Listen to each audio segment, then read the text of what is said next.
তরুণেরা বাপেরা হযরত ইমাম হুসাইন হুজুরের দিকে একবার আমার রাসূলুল্লাহ তাকাতে লাগলেন, আর একবার হযরত ইব্রাহিম নিজের খুনের বাচ্চা দিয়ে তাকাতে লাগলেন।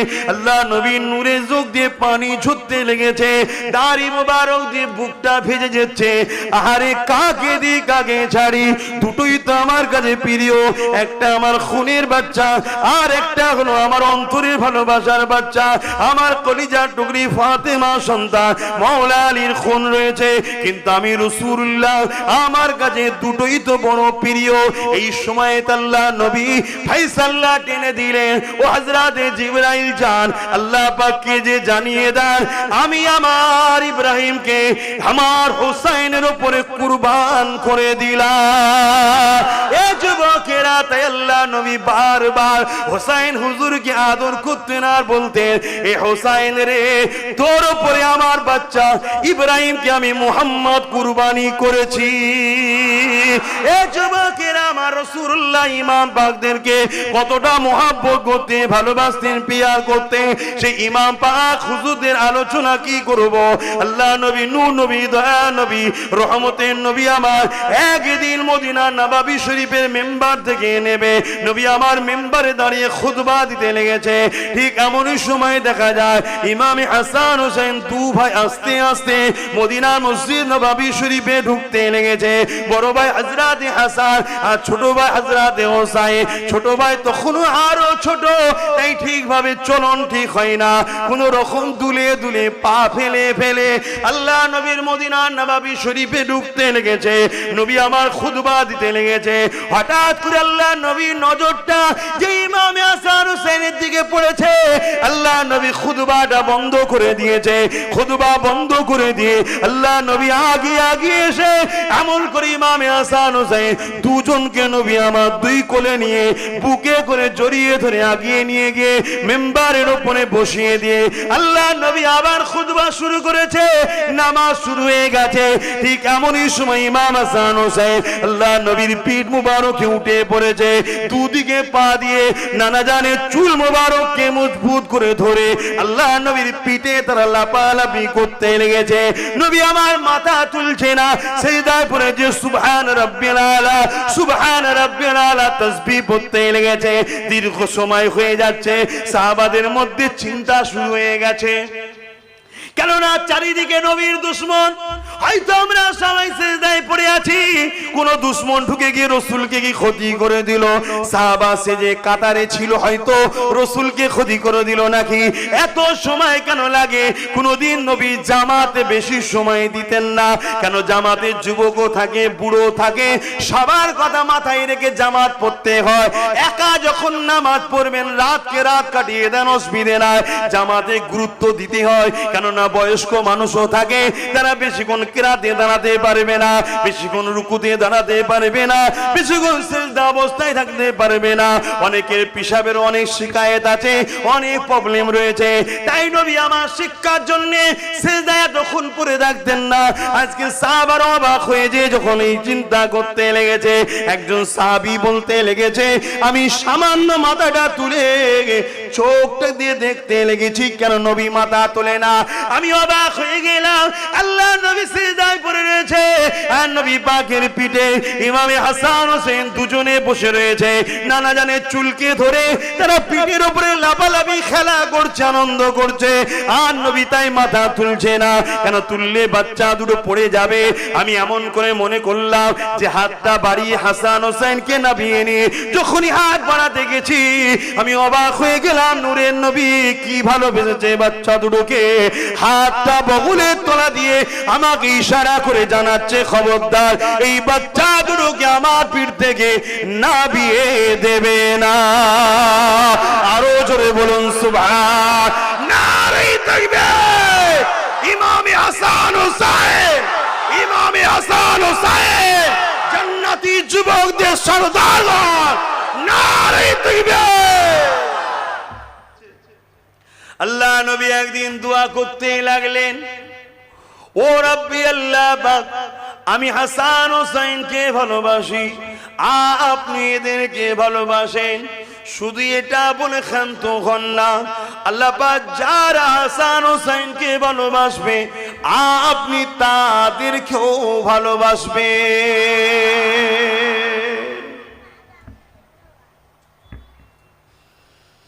এ নওজওয়ানেরা, আমাদের লিডার, আমাদের জান্নাতি যুবকদের সরদার হযরত ইমাম হাসান হুসাইন কেমন ছিলেন? আল্লাহ পাক তিনাদের ঘরে কতটা সম্মান মর্যাদা দিয়েছেন। আল্লাহ নবী, নূহ নবী, দয়া নবী, রাহমাতুল লিল আলামিন নবী আমার একদিন এমন করে খাতুনে জান্নাতের ঘরে এসেছে।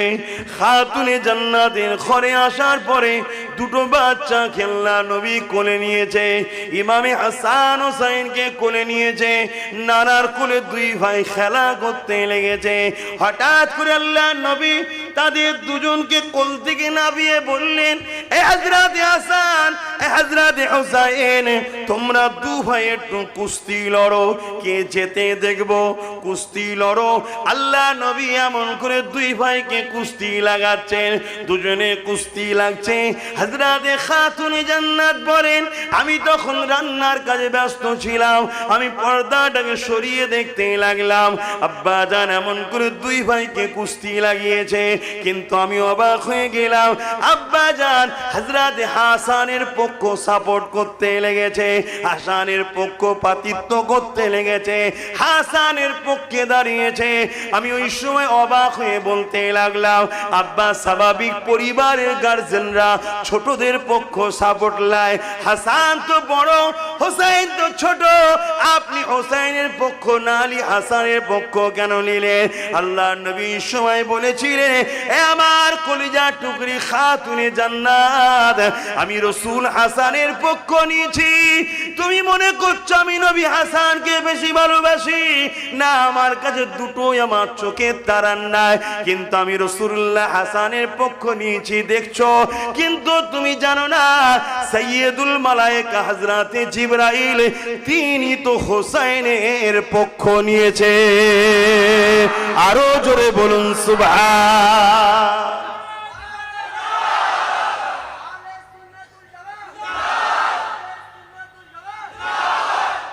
এই যে হুজুরের কথা শুনলেন, ইমাম হাসান পাক, হোসাইন পাক হুজুরের কথা শুনলেন, শুনে কি বুঝলেন? যে রাসূলুল্লাহ হযরতে হাসান হুজুরের পক্ষে, হযরতে জিবরাইল আলাইহিস সালাম হোসাইন হুজুরের পক্ষে।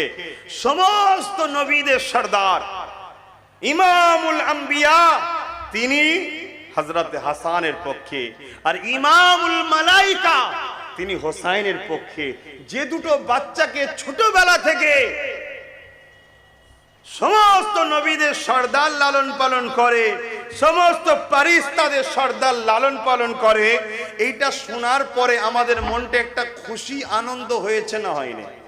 এটা ঈমানের বৈশিষ্ট্য। এটা কি? তার মানে এতটুকু সিওর হয়ে থাকেন আপনাদের ঈমান, বলুন ঈমান আলহামদুলিল্লাহ আছে, বলুন সুবহানাল্লাহ। আর এটা শোনার পরে কারো দিলে যদি মনে হয় আরে এ থেকে দিন কি বুঝবো, তোমার দাড়িটা আছে, ওই দাড়ি হলো শিখ পাঞ্জাবিদের সমতুল্য হয়ে যাচ্ছে। তোমার টুপিটা আছে, ওই টুপি রাইসুল মুনাফিক আব্দুল্লাহ ইবনে উবাই বা আজকালকার আমাদেরকে ধোঁকা দিবার জন্য একদল নেতারা টুপি পরে, ওদের মতো টুপি আছে। কথা বুঝছেন না, বোঝেন না? তোমার নামাজ আছে, ওই নামাজ 7 কোটি বছর ইবলিস পড়েছিল, ইবলিস মার্কা নামাজ আছে, তোমার ঈমান নাই। আমার কথা বুঝছেন না, বোঝেন না? নিবার হন নিন, না নিবার হন না নিন। আমি কাউকে জোর করে খাওয়াতে এসিনি, কারণ ইসলাম ওই ফুটপাতে পড়ে থাকা জামা কাপড় বিক্রি করার জিনিস নয়, যে জোর করে গুজে দিবার জিনিস। ইসলাম এমন একটা ব্যান্ড, যে নিয়েছে সে দুনিয়া আখেরাতের কামিয়াবি পেয়েছে, আর যে নেয়নি দুনিয়া তো জিল্লাত, আখেরাতে তো আযাবের শেষ নাই। আসেন আমার ইমাম পাকের আলো আলোচনা করি। এ নওজওয়ানেরা, হযরত ইমাম হুসাইন, হযরত ইমাম হাসান দুই ভাই একদিন হাতে লিখা করেছে। এখন আমরা বাচ্চাদেরকে সিলেটে লিখাই বা খাতাতে লিখাই, তখনকার সময়ে পাথরে বা চামড়ার উপরে লিখা হতো। যাক, যে কোনো বিষয়ে, যে কোনো জিনিসের উপরে দু ভাই কিছু লিখেছে। মায়ের কাছে নিয়ে এসে বলে, আম্মা কার লিকাটা বেশি সুন্দর হয়েছে? স্বাভাবিক আমাদের বাচ্চারাও করে, কিন্তু খাতুনে জান্নাত দেখছে বাচ্চা তো আল্লাহর নবীর পিয়ারা বাচ্চা, যদি আমি কারো একটা পক্ষ নিই আর একটার মনে দুঃখ হয়ে যাবে, ঠিক? তাই খাতুনে জান্নাত বললেন, যাও তোমার আব্বা মওলা আলীর কাছে চলে যাও, হযরতে আলী এর সমাধান করবে। নিজের থেকে ঠেলে দিলেন। হযরতে আলীর কাছে দুজন ভাই চলে গেল, ছোট ছোট। আব্বা জান কার হাতের লিখা ভালো? হযরতে মওলা আলীকে, যিনি এলেমের দরজা, জোরে বলুন সুবহানাল্লাহ, এক মুহূর্তে হাজারো সমস্যার সমাধান করে দিতেন। তিনিও বাচ্চা দুটোর মুখের দিকে চেয়ে বলছেন, না এই দুটো বাচ্চার মধ্যে কার পক্ষ নেব? আর একজন কষ্ট পাবে, এটা আলীর দ্বারা সম্ভব নয়। তাই বললেন, তোমাদের এই সমস্যাটা তোমাদের নানার কাছেই সুবিধা হবে, নানার কাছে যাও। রাসূলুল্লাহর কাছে পাঠিয়ে দিলেন। কি গো শুনছেন? মনের মধ্যে একটা ভালো আনন্দ লাগছে কি? যার যার লাগছে এতটুকু নিশ্চিন্তা, পাপী হতে পারেন, বেঈমান কিন্তু এখনো হননি। 100% বলে যাচ্ছি, সেদিনও ছিলাম, আজও আছি, যতদিন বাঁচবো। সেদিনও একদল মুনাফেক আমার পিছনে লেগেছিল, আজও আছে, যতদিন বাঁচবো আমার পিছনে একদল থাকবে। কথা বুঝে আসছে না? নাই, কিন্তু দম নাই আমাকে ভুল প্রমাণ করে দিবার। কথা বুঝতে পারছেন? এ দম নাই। তো আপনারা যদি বিশ্বাস করেন আমার কথাটাকে, দিলে জায়গা দেন, দিলে জায়গা দেন, দিলে জায়গা দেন। তো রাসূলুল্লাহ দরবারে চলে গেলেন। আর আল্লাহর নবী হাসান হোসেনকে এত ভালোবাসতেন, যত জটিল সমস্যা থাকে না কত, যত জরুরি কথা থাকে না কেন, ফেরেশতা এসুক আর যেই এসুক, হাসান হোসেনকে যদি একবার নবী দেখতেন, সব কিছু কাজ রুকে দিয়ে দুজনকে কোলে করে নিয়ে আগে তাদেরকে আদর করতেন, তাদের কথা শুনতেন, তারা খুশি হয়ে চলে যেত, তারপরে দ্বিতীয় কাজে কাজ দিতেন। জোরে বলুন সুবহানাল্লাহ। আরো জোরে বলবেন না? ভেবে দেখুন, নবীর পিয়ারা, নবীর ভালোবাসা, কতটা ভালোবাসা। আল্লাহ নবী একদিন বসে আছেন, আল্লাহ নবীর এক কোলেতে হযরত মুহাম্মদ ইব্রাহিম বসে আছে। ইনি কে? আমার রাসূলুল্লাহ নিজের খুনের সন্তান। আর এক কোলে হযরত ইমামে হুসাইন বসে আছে। ইনি কে? আমার হযরত মাওলা আলী হুজুরের খুনের সন্তান। হঠাৎ করে জিবরাইল সাল্লাল্লাহু চলে আসলেন। আসসালাতু ওয়াসসালামু আলাইকা ইয়া রাসূলুল্লাহ হাবিবাল্লাহ। আল্লাহ পাকের মানসা এটা, আল্লাহ পাকের ইচ্ছা এটা, দুটোর মধ্যে একটাকে আপনি রাখতে পারবেন, দুজনকে একসাথে রাখতে পারবেন না। ইয়া রাসূলুল্লাহ হাবিবাল্লাহ, দুজনের মধ্যে থেকে আপনি কাকে রাখবেন, কাকে আল্লাহর রাহে কুরবান করবেন? এ যুবকেরা, তরুণেরা, বাপেরা, খুব মন দিয়ে বোঝেন। আল্লাহ যদি আমার নবীকে পরীক্ষা নেয়, তোমাকে আমাকে নেবে না, এটা কি হতে পারে? নেবে না, নেবে না? রিসেন্ট পরীক্ষা হাজারো চলছে। এ যুবকেরা, তরুণেরা, বাপেরা, হযরত ইমামে হুসাইন হুজুরের দিকে একবার আমার রাসূলুল্লাহ তাকাতে লাগলেন, আর একবার হযরত ইব্রাহিম নিজের খুনের বাচ্চা দিয়ে তাকাতে লাগলেন। আল্লাহ নবীর নূরে চোখ দিয়ে পানি ঝরতে লেগেছে, দাড়ি মোবারক দিয়ে বুকটা ভেজে যাচ্ছে। আহারে, কাকে দি কাকে ছাড়ি? দুটোই তো আমার কাছে প্রিয়, একটা আমার খুনের বাচ্চা, আর একটা হলো আমার অন্তরের ভালোবাসার বাচ্চা, আমার কলিজার টুকরি ফাতেমা সন্তান মাওলা আলীর খুন রয়েছে। কিন্তু আমি রাসূলুল্লাহ, আমার কাছে দুটোই তো বড় প্রিয়। এই সময়ে আল্লাহ নবী ফয়সালা টেনে দিলেন, ও হযরত জিবরাইল যান, আল্লাহ পাককে যে জানিয়ে দেন, আমি আমার ইব্রাহিমকে আমার হোসাইনের উপরে কুরবান করে দিলাম। এ যুবকেরা, তাই আল্লাহ নবী বারবার হোসাইন হুজুরকে আদর করতেন আর বলতেন, এ হোসাইন রে, তোর উপরে আমার বাচ্চা ইব্রাহিমকে আমি মুহাম্মদ কুরবানি করেছি।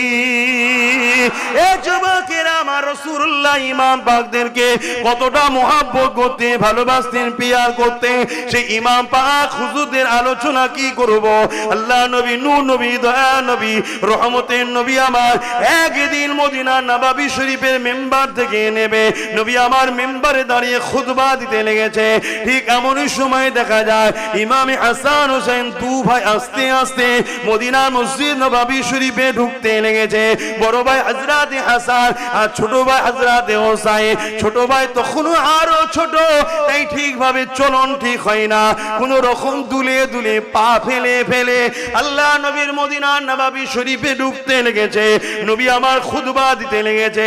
হঠাৎ করে আল্লাহ নবীর নজরটা যে ইমামে হাসান হোসেনের দিকে পড়েছে, আল্লাহ নবী খুতবাটা বন্ধ করে দিয়েছে।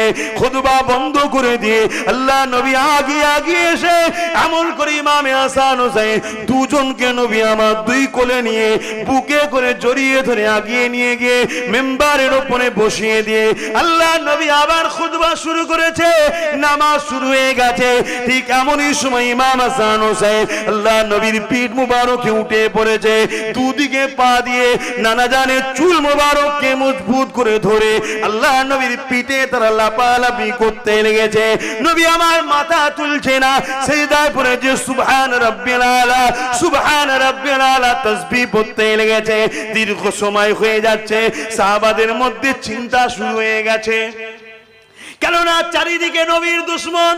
হয়তো আমরা সবাই সিজদায় পড়ে আছি, কোন দুশমন ঢুকে গিয়ে রাসূলকে কি ক্ষতি করে দিল, সাহাবা সেজে কাতারে ছিল, হয়তো রাসূলকে ক্ষতি করে দিল নাকি। এত সময় কেন লাগে? কোনদিন নবী জামাতে বেশি সময় দিতেন না, কেন জামাতে যুবকও থাকে, বুড়ো থাকে, সবার কথা মাথায় রেখে জামাত পড়তে হয়। একা যখন নামাজ পড়বেন রাতকে রাত কাটিয়ে দেন, অসুবিধে নাই, জামাতে গুরুত্ব দিতে হয়। কেননা বয়স্ক মানুষও থাকে, তারা বেশিক্ষণ কিরাতে দাঁড়াতে পারবে না, বেশিক্ষণ রুকুতে দাঁড়াতে পারবে না, বেশিক্ষণ সিজদা অবস্থায় থাকতে পারবে না, অনেকের পেশাবের অনেক শিকায়েত আছে, অনেক প্রবলেম রয়েছে। তাই নবী আমার শিক্ষার জন্য সিজদায় এতক্ষণ পড়ে থাকতেন না। আজকে সাহাবারা অবাক হয়ে যে যখন এই চিন্তা করতে লেগেছে, একজন সাহাবী বলতে লেগেছে, আমি সামান্য মাথাটা তুলে চোখটা দিয়ে দেখতে লেগেছি, কেন নবী মাথা তোলে না।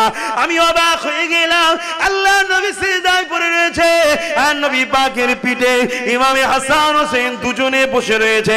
নানা জানের চুলকে ধরে তারা পিঠের উপরে লাফালাফি খেলা করছে, আনন্দ করছে, আর নবী তাই মাথা তুলছে না। কেন তুললে বাচ্চা দুটো পড়ে যাবে। আমি এমন করে মনে করলাম যে হাতটা বাড়িয়ে হাসান হোসেনকে নামিয়ে নিয়ে যখনই হাত বাড়াতে গেছি, আমি অবাক হয়ে গেলাম, নূরের নবী কি ভালোবেসেছে বাচ্চা দুটোকে। হাতটা বগলের তলা দিয়ে আমাকে ইশারা করে জানাচ্ছে, খবরদার এই বাচ্চা দুটোকে আমার পিঠ থেকে নামিয়ে দেবে না। আরো জোরে বলুন সুবহান। নারে তাকবীর। ইমামে হাসান হোসেন, ইমামে হাসান হোসেন জান্নাতি যুবকদের সরদার। নারে তাকবীর। আহা, তাদেরকে ভালোবাসোই আমরা, শুধু মুখে না, বাস্তবেও ভালোবাসতে হবে। বলুন বাস্তবে। আমার ইমাম পাকের আখলাক কি ছিল, আমার ইমাম পাক কি করেছিল, এগুলো জানতে হবে। কি গো, হুজুরের কথা হবে তো নাকি? এখন অনেকের আবার আজকাল ধারণা যে হুজুরের কথা শুনে কি করব। শোনো, বোকার মতো কথা বললে হবে না।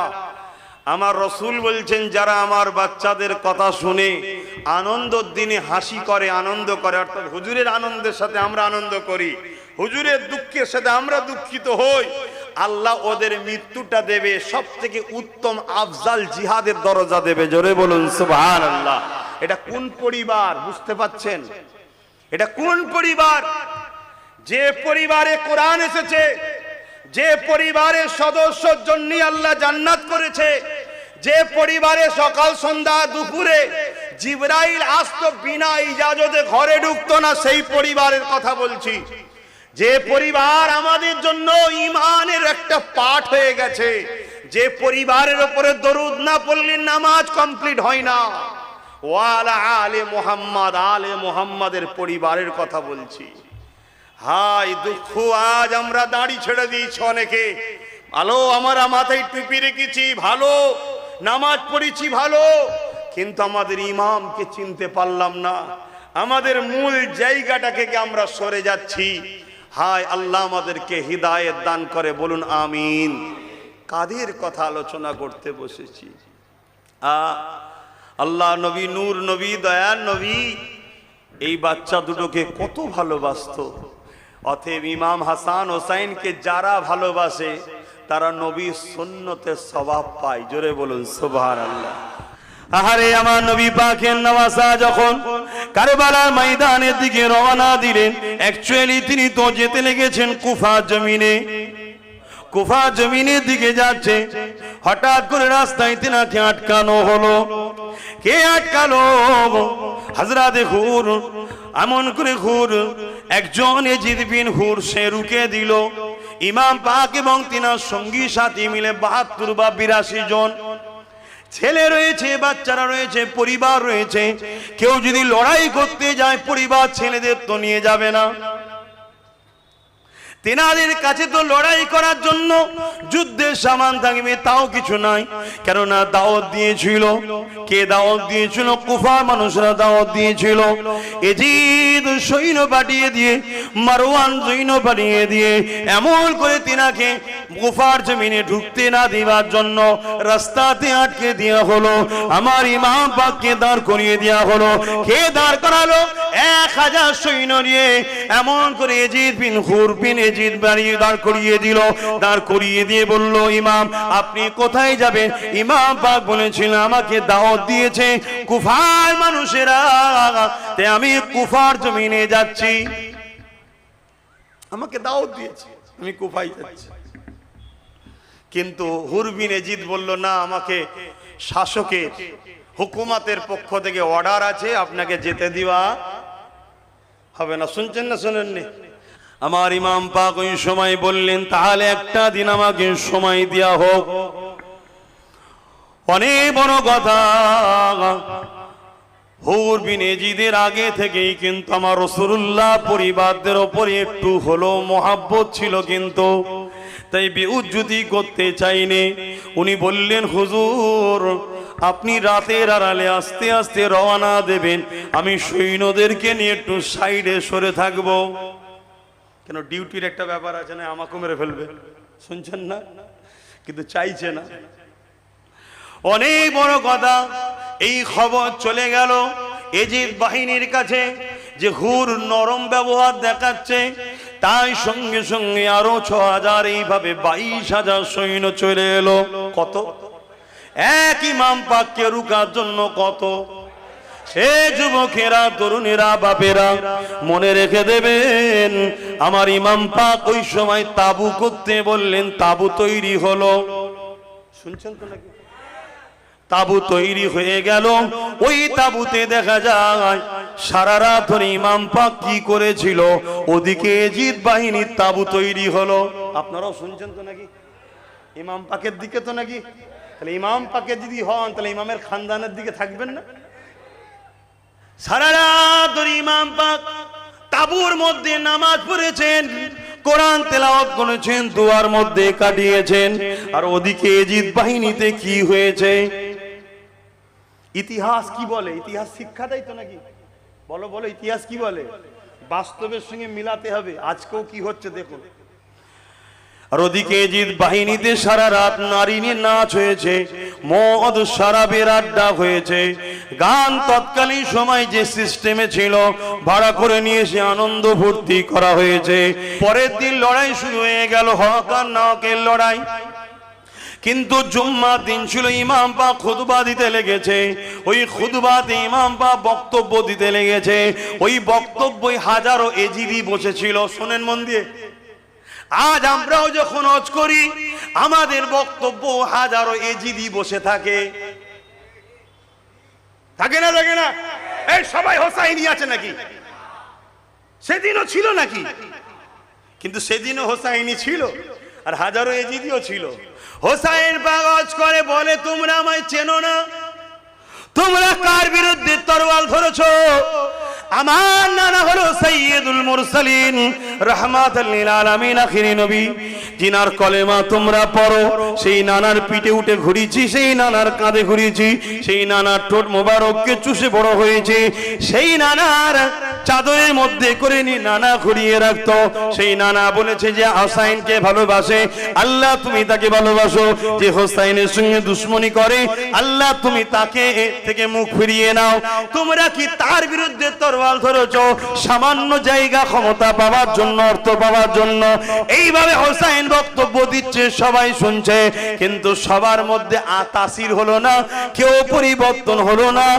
একজন পরিবর্তন হলো, যিনি হলো হযরতে হুর, যিনি প্রথম হোসাইনকে রুকেছিল, তিনি পরিবর্তন হয়ে গেলেন। তিনি ওই দিক থেকে ছেড়ে হোসাইনের দিকে আসলেন, এসে হোসাইনের কদমে পড়লেন, হুজুর আমাকে ক্ষমা করে দেন, আল্লাহ আমাকে দেখিয়েছে ওদিকে জাহান্নাম রয়েছে, আপনার দিকে জান্নাত রয়েছে, আমি সর্বপ্রথম আপনাকে রুকেছিলাম, আমাকে ক্ষমা করে দেন হুজুর, আমাকে ক্ষমা করে দেন, মাফ করে দেন। হুজুর মাফ করে দিলেন। হুজুরের হয়ে লড়াই করতে লাগলো। 180-র উপরে এজিদি কুত্তাকে জাহান্নামে পাঠিয়ে দিয়ে হুজুর আল্লাহর জান্নাতি হয়ে গেলে।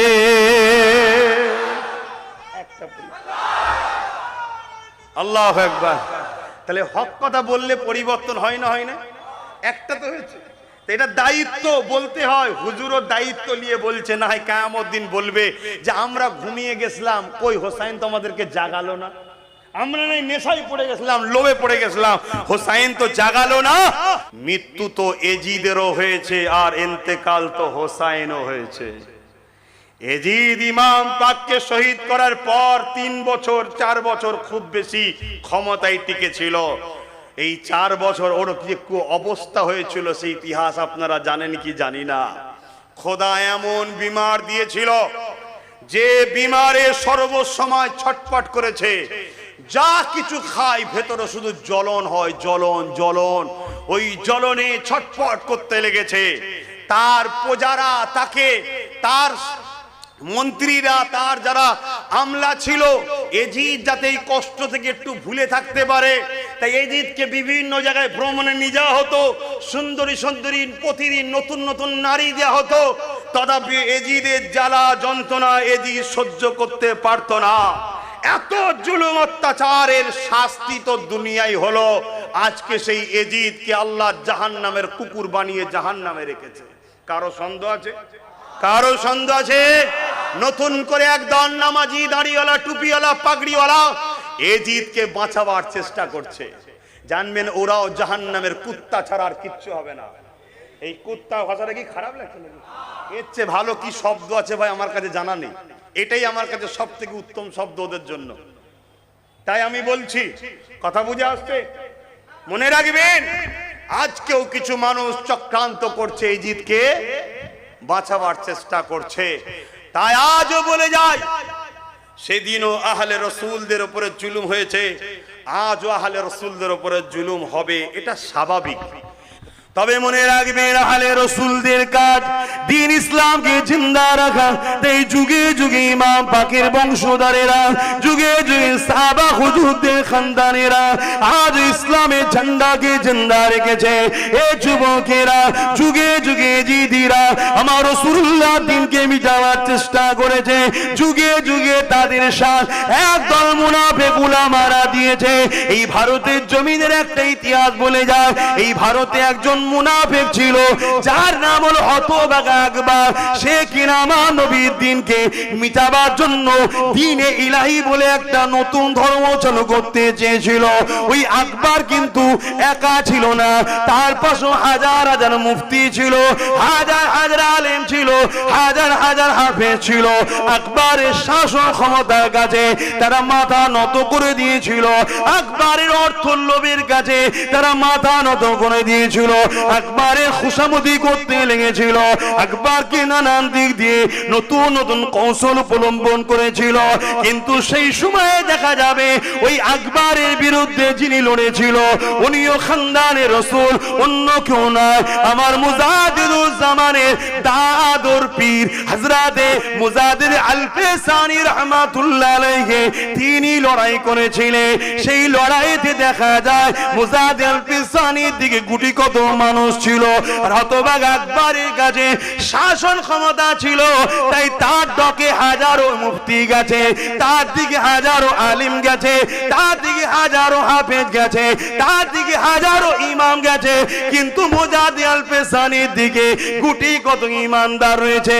কিন্তু আমার আল্লাহ কোন দিকে, এটাই হলো জানার বিষয়। যদি আল্লাহ পাক দ্বীনে মুহাম্মাদি ছেড়ে দিয়ে দ্বীনে ইলাহিকে সাপোর্ট করে, তাহলে আপনি বলতে পারেন হতভাগা আকবরের দিকে আল্লাহ ছিল।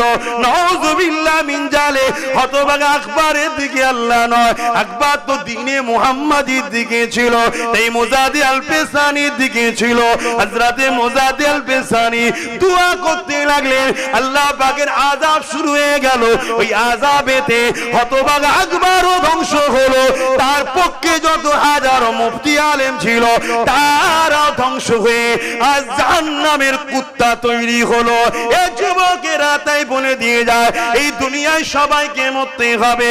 তুমি রহমানের দিকে থাকলেও মরবে, শয়তানের দিকেও থাকলে মরবে, হুসাইনের দিকেও থাকলে মরবে, ইজিদের দিকেও থাকলে মরবে। কিন্তু তোমার আখিরাতটা কোথায় হবে? তুমি সারা জীবন তুমি এজিদের দলে থাকবে, এজিদকে সাপোর্ট করবে, এজিদের কর্মকাণ্ডকে বাহবা দেবে, এজিদের কর্মকাণ্ডকে শক্তিশালী করবে, এজিদকে সাপোর্ট করে আরো ক্ষমতায় বসাবে, আর পরকালে গিয়ে হোসাইনের সঙ্গে জান্নাত যাবে। এই আশাটা করে লাভ হবে না, হবে না।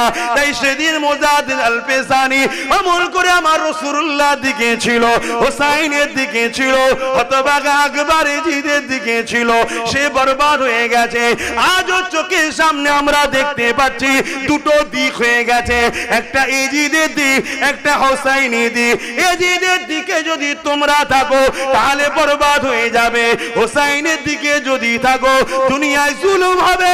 কেন? এজিদের হাতে ক্ষমতা থাকে, এজিদ প্রশাসন দিয়ে তোমায় জুলুম করবে, এজিদ শাসকের ক্ষমতা নিয়ে তোমার উপরে অত্যাচার করবে, তোমার কাজকে বন্ধ করে দেবে, তোমায় মিথ্যা কেস দেবে, তোমাকে শুলিতে চড়াবে, তোমাকে ফাঁসিতে চড়াবে, তোমাকে অনেক কষ্ট দেবে। মনে রেখে দেবে, যেটাই তোমার উপরে হোক না কেন, তোমার আল্লাহ পক্ষ থেকে এটা পরীক্ষা শুধুমাত্র। এই পরীক্ষায় তুমি যদি ধৈর্যের সাথে কামিয়াবি হতে পারো, কোনো চিন্তা না, তুমি হোসাইন পাকের সঙ্গে জান্নাতি হয়ে যাবে। আরো জোরে বলুন সুবহান।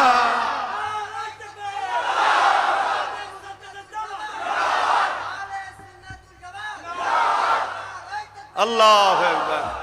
কি গো বাপ, ইমাম পাকের কথা বলা যাবে তো নাকি? এ নওজওয়ানেরা, আল্লাহ নবী সারা জীবন আমার আপনার জন্য কেঁদেছেন, আজও রওজা মুবারকে কাঁদতেছেন। আল্লাহ নবী যখনই কেঁদেছেন, ওই কান্নাটা গুনাহগার উম্মতীদের জন্য কেঁদেছেন। এ যুবকেরা, তরুণেরা, আল্লাহ নবী একদিন আল্লাহ পাকের কাবা শরীফ তওয়াফ করতেছিলেন। ওই কাবা শরীফ তওয়াফ করতে করতে নবী আমার সিজদায় পড়ে গেলেন। সিজদায় পড়ে গিয়ে চোখে পানি ছেড়ে দিয়ে কাঁদে। আল্লাহ পাক জিবরাইলকে পাঠিয়ে দিলেন, এ জিবরাইল দুনিয়া জমিনে চলে যাও, আমার হাবিব কেন কাঁদে জিজ্ঞাসা করো। হযরতে জিবরাইল আলাইহিস সালাম আল্লাহ পাকের জমিনে চলে আসলেন, কাবা শরীফে পৌঁছে গেলে আল্লাহ নবীকে জিজ্ঞাসা করতে লাগলেন, ইয়া রাসূলুল্লাহ, হাবিবাল্লাহ, হুজুর আপনি কেন কাঁদে? আল্লাহ নবী বলেছিলেন, জিবরাইল রে, আমি কেন কাঁদি আল্লাহ পাক তো জানে, তোমাকে যখন জানাতে চেয়েছে এ জিবরাইল শুনে রেখে দাও, আমি রাসূলুল্লাহ যখনই কেঁদেছি আমার গুনাহগার উম্মতীদের জন্য কেঁদেছি। আরো জোরে বলুন সুবহান। একটু ঘোরান তো আপনাদের সামান্য। আচ্ছা, আপনারা কি কখনো নবী পাকের জন্য একা একা বসে কেঁদেছেন? বলে হুজুরের কথা মনে করে, আমার নবী কত কষ্ট করেছে ইসলামের জন্য, জুলুমকে খতম করেছে, অন্যায়কে খতম করেছে, চুরিকে খতম করেছে, খুনকে বন্ধ করেছে, সন্ত্রাসবাদকে মিটিয়েছে আমার নবী। আমি আপনি কখনো মনে করে কেঁদেছি? বলে ভাইরা, নওজওয়ানেরা, তরুণেরা, মনে রাখবেন আল্লাহ নবী সাহাবা হুজুরদের নিয়ে বসে রয়েছেন। তরুণেরা, আল্লাহ নবী বলতে লাগলেন, লা ইউমিনু আহাদুকুম হাত্তা কুনা হাব্বা ইলাইহি মিন ওয়ালিদিহি ওয়া ওয়ালাদিহি ওয়ান নাসি আজমাইন। ততক্ষণ পর্যন্ত তোমরা ঈমানদার হতে পারবে না যতক্ষণ পর্যন্ত তোমরা তোমাদের জমি জায়গা ঘর বাড়ি ছেলে বলে বাপ মা স্বামী স্ত্রী এমনকি জিনের জানের থেকে আমি রাসূলুল্লাহ আমাকে মুহাব্বত করবে, ততক্ষণ পর্যন্ত তোমরা ঈমানদার হতে পারবে না। আর যে ঈমানদার নয় সে জান্নাতে যাবে? একটু সরাসরি দেন না। গরমে কি খুব ক্লান্ত আপনারা? কি গো, গরমে খুব ক্লান্ত? আর না গলা বাঁচাচ্ছ ভোটে যে চিল্লাবে বলে? আরে ভোটের জায়গায় ভোট থাকবে, কিন্তু মনে রেখে দিও রাজনীতি করতে গিয়ে যেন জাহান্নামে চলে যাবো, এটা বোঝানো দরকার আছে না? না, হ্যাঁ, রাজনীতি করছো করো, দুনিয়াদারি করতে হবে, রাষ্ট্রকে চালাতে হবে, কিন্তু রাজনীতি করতে গিয়ে যেন জাহান্নাম না কিনে ভালো, এটা মাথায় রেখে দিও। রাজনীতি করছো করো, করতে গিয়ে যেন জীবনটা দিয়ে ফেলুনি, তাহলে সব বেকার হয়ে যাবে। তাহলে বলো, একটু গলাটা ছাড়বে না? আমার তো কথা বলতে খুব কষ্ট হচ্ছে।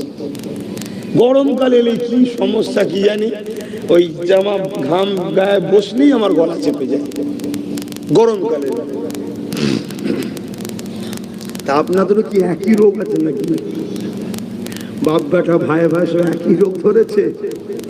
অসম্ভব কিছু নেই, সব তোমরা একই ঘরের নাকি? সব এক লাইনের তো নাকি? না কাতার উল্টো দিকে আছে? জাহান্নামীদের দিকে নয় তো? হ্যাঁ, আমরা ইনশাআল্লাহ জান্নাতি দিকে। বলুন ইনশাআল্লাহ, বলুন না আলহামদুলিল্লাহ। আবার শুনে কিছু জাহান্নামীরা টিটকিরি মারে, আব্বাস সিদ্দিকী জান্নাতের টিকিট দিচ্ছে। ভাই আমি কাউকে কখনো জান্নাতের টিকিট দিয়েছি? এক কথা বলেন, দিয়েছি? মানে কি করবে এরা দিশে বুঝে পাচ্ছে যে এত বুঝায় এত বলি আব্বাসের থেকে লোকগুলোকে সরাবো, সরতে চাইছে না। আচ্ছা, আপনাদের কাছে আমার কাছে আপনাদেরকে এনেছে কি? বলুন বলুন বলুন, তারা সরাতে পারবেন কি? আল্লাহ। তা দুনিয়ার লোক যখন আনেনে, তো দুনিয়ার লোক সরাতেও পারবে? এ তো সোজাসুজি হিসাব। ভাইরা, নওজওয়ান তরুণেরা, আমার নবী পাকের প্রেমিকেরা, মন দিয়ে শোনেন। এ নওজওয়ান তরুণেরা, আল্লাহ নবী জানিয়ে দিলেন ততক্ষণ পর্যন্ত তোমরা ঈমানদার হতে পারবে না যতক্ষণ পর্যন্ত তোমাদের ঘর বাড়ি জমি জায়গা ধন দৌলত কারবার ব্যবসা ছেলে পুলে বাপ মা স্বামী স্ত্রী এমনকি নিজের জানের থেকে আমি রাসূলুল্লাহ আমাকে না বেশি ভালোবাসতে পারবে ততক্ষণ পর্যন্ত তোমরা জান্নাতি হতে পারবে না, ঈমানদার হতে পারবে না। আর যার মধ্যে ঈমান না সে কোনোদিন জান্নাতে যাবে না। নামাজ আলাদা জিনিস, ঈমান আলাদা জিনিস, রোজা আলাদা জিনিস, ঈমান আলাদা জিনিস, হজ আলাদা জিনিস, ঈমান আলাদা জিনিস, রোজা আলাদা জিনিস, ঈমান আলাদা জিনিস, মসজিদ মাদ্রাসা বানানো আলাদা জিনিস, ঈমান আলাদা জিনিস। ঈমান হলো রাসূলুল্লাহকে জানের থেকে বেশি ভালোবেসে আদবের সাথে মেনে নেওয়া, নামাজ রোজাদারি টুপি হজ মসজিদ মাদ্রাসা বানানো দান খায়রাত এগুলো যখন ঈমানদাররা করবে আল্লাহ পাক তাদেরকে নেকি দেবে ভালো কাজ করার জন্য।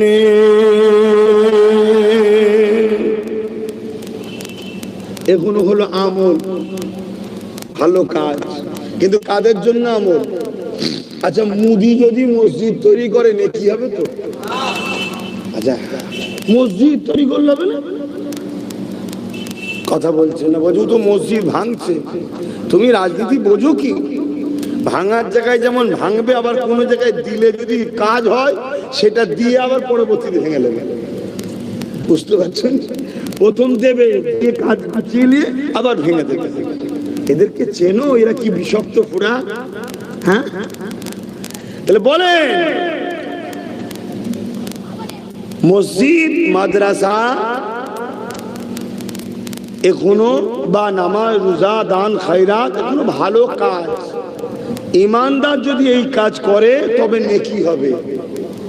আর না হয় ইমান যদি না থাকে, যেমন এবারে দেখছিলাম টিএমসির একটা মহিলা ক্যান্ডিডেট নামাজ পড়তে ঢুকেছে, দেখেছেন কি? আরে কারা দেখেছেন একটু হাত তুলে সাক্ষী দেন না রে বাবা। তো অনেক কটা সাক্ষী হয়ে গেছে, দেখেছেন তো? ও তাহলে ভালো কাজ করছে তো নাকি? হ্যাঁ, কি হচ্ছে সমাজে বুঝতে পারছেন? বললেই তো বলবে আব্বাস সিদ্দিকী জলসায় গিয়ে রাজনীতি করে। কিছু মুনাফেকেরা আছেন না নাই? কথা বলে। হ্যাঁ, আমার তো সন্দেহ হয় এদের গোড়াতে গন্ডগোল আছে। গোড়া পর্যন্ত মূল জায়গাতে এদের গন্ডগোল হয়ে গেছে। না হয় রাজনীতির নামে আমার ধর্মকে মিটানো হচ্ছে, তখন তোদের বুকে ব্যথা হয়নি। আর আমি ধর্মের স্বার্থে যা সব রাজনীতির নেতারা ধর্ম বিরোধী করছে তাদের বিরোধী করি, তখন আমার উপরে আঘাত হচ্ছে কেন? তাহলে সেই সব মুসলমানদের আমার তো সন্দেহ হচ্ছে এদের গন্ডগোলটা গোড়াতে হয়ে গেছে। যখন মূল জায়গা, সেখানে তো দোয়া দরুদ পড়তে হয় না, দরুদ ছাড়াই হয়। আরে কথা বলবেন না তো, শরিয়াতের নিয়ম আছে তো নাকি? হ্যাঁ, 4-5টা ছেলে হয়ে গেছে, ফরজ গোসল করতে পারে না, তাহলে সে সমাজ কি হবে বলেন তো? শরিয়াতকে শরিয়াতের জায়গায় রাখতে হবে, মানতে হবে। নজওয়ান তরুণেরা, আমার নবী পাখির প্রেমিকেরা, মন দিয়ে শোনেন, ততক্ষণ পর্যন্ত ইমানদার হওয়া যাবে না যতক্ষণ পর্যন্ত জানের থেকেও বেশি রাসূলুল্লাহকে না মুহাব্বত করে আদবের সাথে মেনে নেবে। এই কথা যখন রাসূলুল্লাহ বললেন, ওই মজলিস হযরতে ফারুক আজম বসেছিল, তিনি উঠে দাঁড়িয়ে বললেন, ইয়া রাসূলুল্লাহ হাবিবাল্লাহ, আমি সব কিছু থেকে আপনাকে বেশি ভালোবাসি, ইল্লা মিন নাফসি, জানের থেকে নয়। ইয়া রাসূলুল্লাহ হাবিবাল্লাহ, আমি আপনাকে জমি জায়গা থেকে বেশি ভালোবাসি, ছেলে পুনে সন্তানের থেকে বেশি ভালোবাসি, সব কিছু থেকে বেশি ভালোবাসি, ইল্লা মিন নাফসি, জানের থেকে নয়। আল্লাহ নবী বললেন, উমর, জানের থেকেও বেশি ভালোবাসতে লাগবে। হযরত ওমর ফারুক চুপ হয়ে গেলেন, একটু পরে উঠে বলতে লাগলেন, ইয়া রাসূলুল্লাহ হাবিবাল্লাহ, আমি উমর কাওয়া দিচ্ছি, আমি আমার জানের থেকে আপনাকে বেশি ভালোবাসি। আরো জোরে বলুন সুবহান। আমরা রাসূলকে জানের থেকে বেশি ভালোবাসি না, বাসি না? আর যদি বাসেন তাহলে ইমানদার, আর ইমানদার মানে জান্নাত। শুনছেন? যদি ইমানদার গুনাহ করে শাস্তি আছে, কিন্তু জান্নাত যাবে ঈমান থাকার জন্য। শুনছেন? আর ঈমান নেই, কাবার মাথাবে গিয়ে সেজদায় যদি পড়ে মারা যায় তাও জাহান্নামে ঢুকবে, জীবনে বেরোবে না। কথাগুলোকে ভালো করে ঢুকিয়ে নেন। যদি বিশ্বাস থাকে এই বান্দার উপরে, আল্লাহর এই বান্দার উপরে, দাসের উপরে যদি বিশ্বাস থাকে, ততক্ষণ মাথায় ঢুকিয়ে নেন। 8-10 বছর ধরে আমার পিছনে লোক লেগে আছে। শুনছেন? যারা আমার পিছনে লেগেছিল তারা এখন সব সেই পথের প্রতীক হচ্ছে। শুনছেন? আমি কিন্তু আমার জায়গায় ঠিক দাঁড়িয়ে আছি। আপনারা কষ্ট পেচ্ছেন না তো? ভাইরা, নওজওয়ানেরা, তরুণেরা, এ নবী পাকের প্রেমিকেরা, আল্লাহ নবীকে মহব্বত করি, শুধু মুখে বললে হবে না। আপনি যেমন বাপকে মহব্বত করেন, বাপের বিরুদ্ধে কেউ বললে আপনি তার পক্ষে থাকবেন না বিরুদ্ধে যাবেন? কেউ কথা বলবেন তো?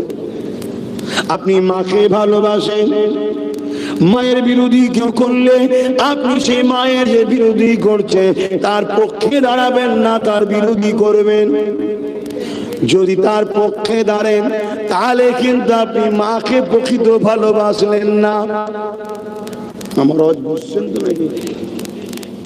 ধরুন এই যে কারি সাহেবকে আমি ভালোবাসি, দেখা পেলাম, হাত ধরে ধরে নিয়ে এলাম, আসেন ভাই স্টেজে আসেন, ভালোবাসি তাই। ইমাম মানুষ, আলেম মানুষ, কারি সাহেব মানুষ। এখন ইনার বিরুদ্ধে কেউ কিছু বলছে আর আমি তার সাথেই যদি মিশি, তাহলে কারি সাহেবের মনে আমার জন্য দুঃখ হবে না? হবে না? যে কিরম ভালোবাসা আব্বাস ভাইজান আমাকে, আমার বিরুদ্ধে যে বলছে আপনি তার সাথে মিশছেন, কি মনে হবে না? আচ্ছা একটু উল্টা দিই, কারি সাহেব আমাকে ধরুন ভালোবাসে আমার পীরের আওলাদ হিসাবে, এখন আমাকে যে গালিগালাজ করে কারি সাহেব যদি তার সঙ্গে মেশে, আমি কিনার উপরে ভালো নজরে দেখাবো? আচ্ছা আপনারা বাপেরা বলুন, আপনাকে যারা ছোট বড় কথা বলবে, গালিগালাজ করবে, আপনার বিরোধী করবে, তার সাথে যদি আপনার ছেলে মেশে, আপনি কি ভালো নজরে ছেলেকে দেখবেন?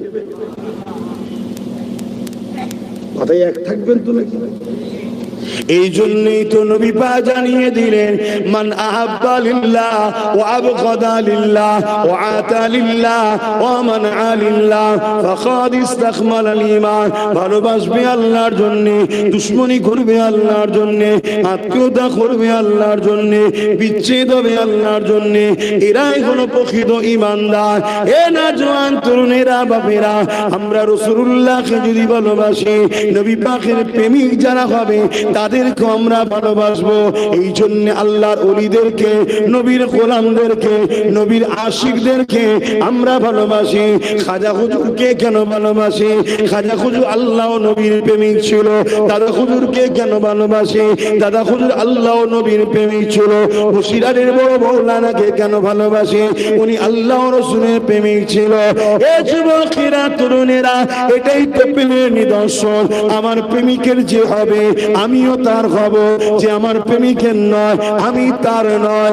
এ যুবকেরা, তরুণেরা, বাপেরা, এই প্রেম যে দেখাতে পারবে সেই তো রাসূলুল্লাহর প্রকৃত প্রেমিক। তার মধ্যেই তো ঈমান রয়েছে। আর যে রাসূলুল্লাহর দুশমনকে আপন করে নেবে, সে যদি রাসূলুল্লাহকে ভালোবাসি বলে, সে মুনাফিক, মুসলমান ছাড়া অন্য কিছু নয়, তার জন্য জাহান্নাম রয়েছে। এ যুবকেরা, তরুণেরা, আমার নবী পাকের প্রেমিকেরা তাই বলে দিয়ে যায়, পরিবর্তন হয় বুঝে বুঝে পা ফেলে। আল্লাহ নবী, নূহ নবী, দয়ার নবী, যে নবী আমার সারা জীবনটা তোমার আমার জন্য কেঁদেছে, আজও রওজা মুবারকে কাঁদছে। আল্লাহ যেদিন কিয়ামত ঘোষণা করবে, হযরত ইসরাফিল আলাইহিস সালামকে, হযরত জিবরাইল আলাইহিস সালামকে আল্লাহ পাক পাঠিয়ে দেবে, এ জিবরাইল দুনিয়া জমিনে চলে যাও, আমার হাবিবকে যে উঠিয়ে নিয়ে আসো। আজকে দিনে আমি আল্লাহ আমার হাবিবের মাথাতে শের মুবারকে শাফাআতের তাজ পরিয়ে দেব। আরো জোরে বলুন সুবহান।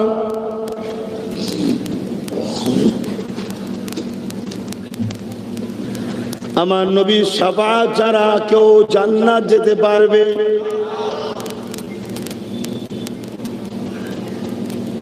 যুবক, আম্মা, বোনেরা, ভাইয়েরা, বাপেরা, মায়েরা, একটু শোনেন মন দিয়ে। নিওয়া না নিয়া সব নিজের নিজের ব্যাপার। আমার কথা নেবেন কি না নেবেন সব নিজের নিজের ব্যাপার, কিন্তু মন দিয়ে একটু শোনেন। কত লোক দুনিয়ায় এলো, সব কিন্তু এক এক করে কবরে চলে গেল। আজ আমি আছি, আপনারা আছেন, একদিন চলে যাবে। আখিরাত কিন্তু বড় কঠিন হবে। একটু বুঝে বুঝে পা ফেলেন, একটু বুঝে বুঝে চলে। সব জায়গায় ত্যাগ স্বীকার করা যায়, দুনিয়ায় সব সম্পর্ককে বিচ্ছেদ করা যায়, সব সম্পর্ক থেকে দূরে সরে যাওয়া যায়, কিন্তু আল্লাহ ও রসুল থেকে দূরে সরলে কপাল দুনিয়া আখিরাতে ফেটে যাবে। শুনছেন তো নাকি? আব্বাস সিদ্দিকীকে আজকে ভালোবাসি, কাল থেকে সম্পর্ক কেটে দেওয়া যেতে পারে। কথা বুঝছেন না? আমাকে আনলেন না, আমার সঙ্গে মিশলেন না, কিন্তু আমার রাসূলুল্লাহ থেকে যদি দূরে সরে যাও তাহলে কিন্তু সব বরবাদ হয়ে যাবে। হযরত জিবরাইল আলাইহিস সালাম দুনিয়া জমিনে এসে আল্লাহ পাককে আওয়াজ দিয়ে বলতে লাগবে, ও রাব্বি আল্লাহ পাক, আপনার হাবিব কোথায় রয়েছে? আমি জিবরাইল খুঁজে পাচ্ছি না। কেন এই জমিন সে জমিন থাকবে না, কুল্লু মান আলাইহা ফান, সব কিছু আল্লাহ পানা করে দেবে। গাছপালা, পাহাড় পর্বত, জমি জায়গা কিছুই থাকবে না। নতুন করে আল্লাহ বিচারের জন্য ময়দান তৈরি করবে। এই সময় সাল্লাম জিজ্ঞাসা করতে লাগবে, ও রব্বি আল্লাহ, আপনার হাবিব কোথায়? আমি জিবরাইল খুঁজে পাচ্ছি না। আল্লাহ পাক এই সময় বলতে লাগবে, এই জিবরাইল, দুনিয়া জমিনে কান লাগিয়ে লাগিয়ে শোনো, যে জায়গা থেকে দেখবে কান্নার আওয়াজ আসছে, ওই জায়গাতে কান লাগিয়ে লাগিয়ে লাগিয়ে দেখো। যে জায়গা থেকে দেখবে কান্নার আওয়াজ আসছে, ওই জায়গাতে আমার হাবিব তিনার গুনাহগার উম্মত উম্মতিদের জন্য কাঁদতেছে।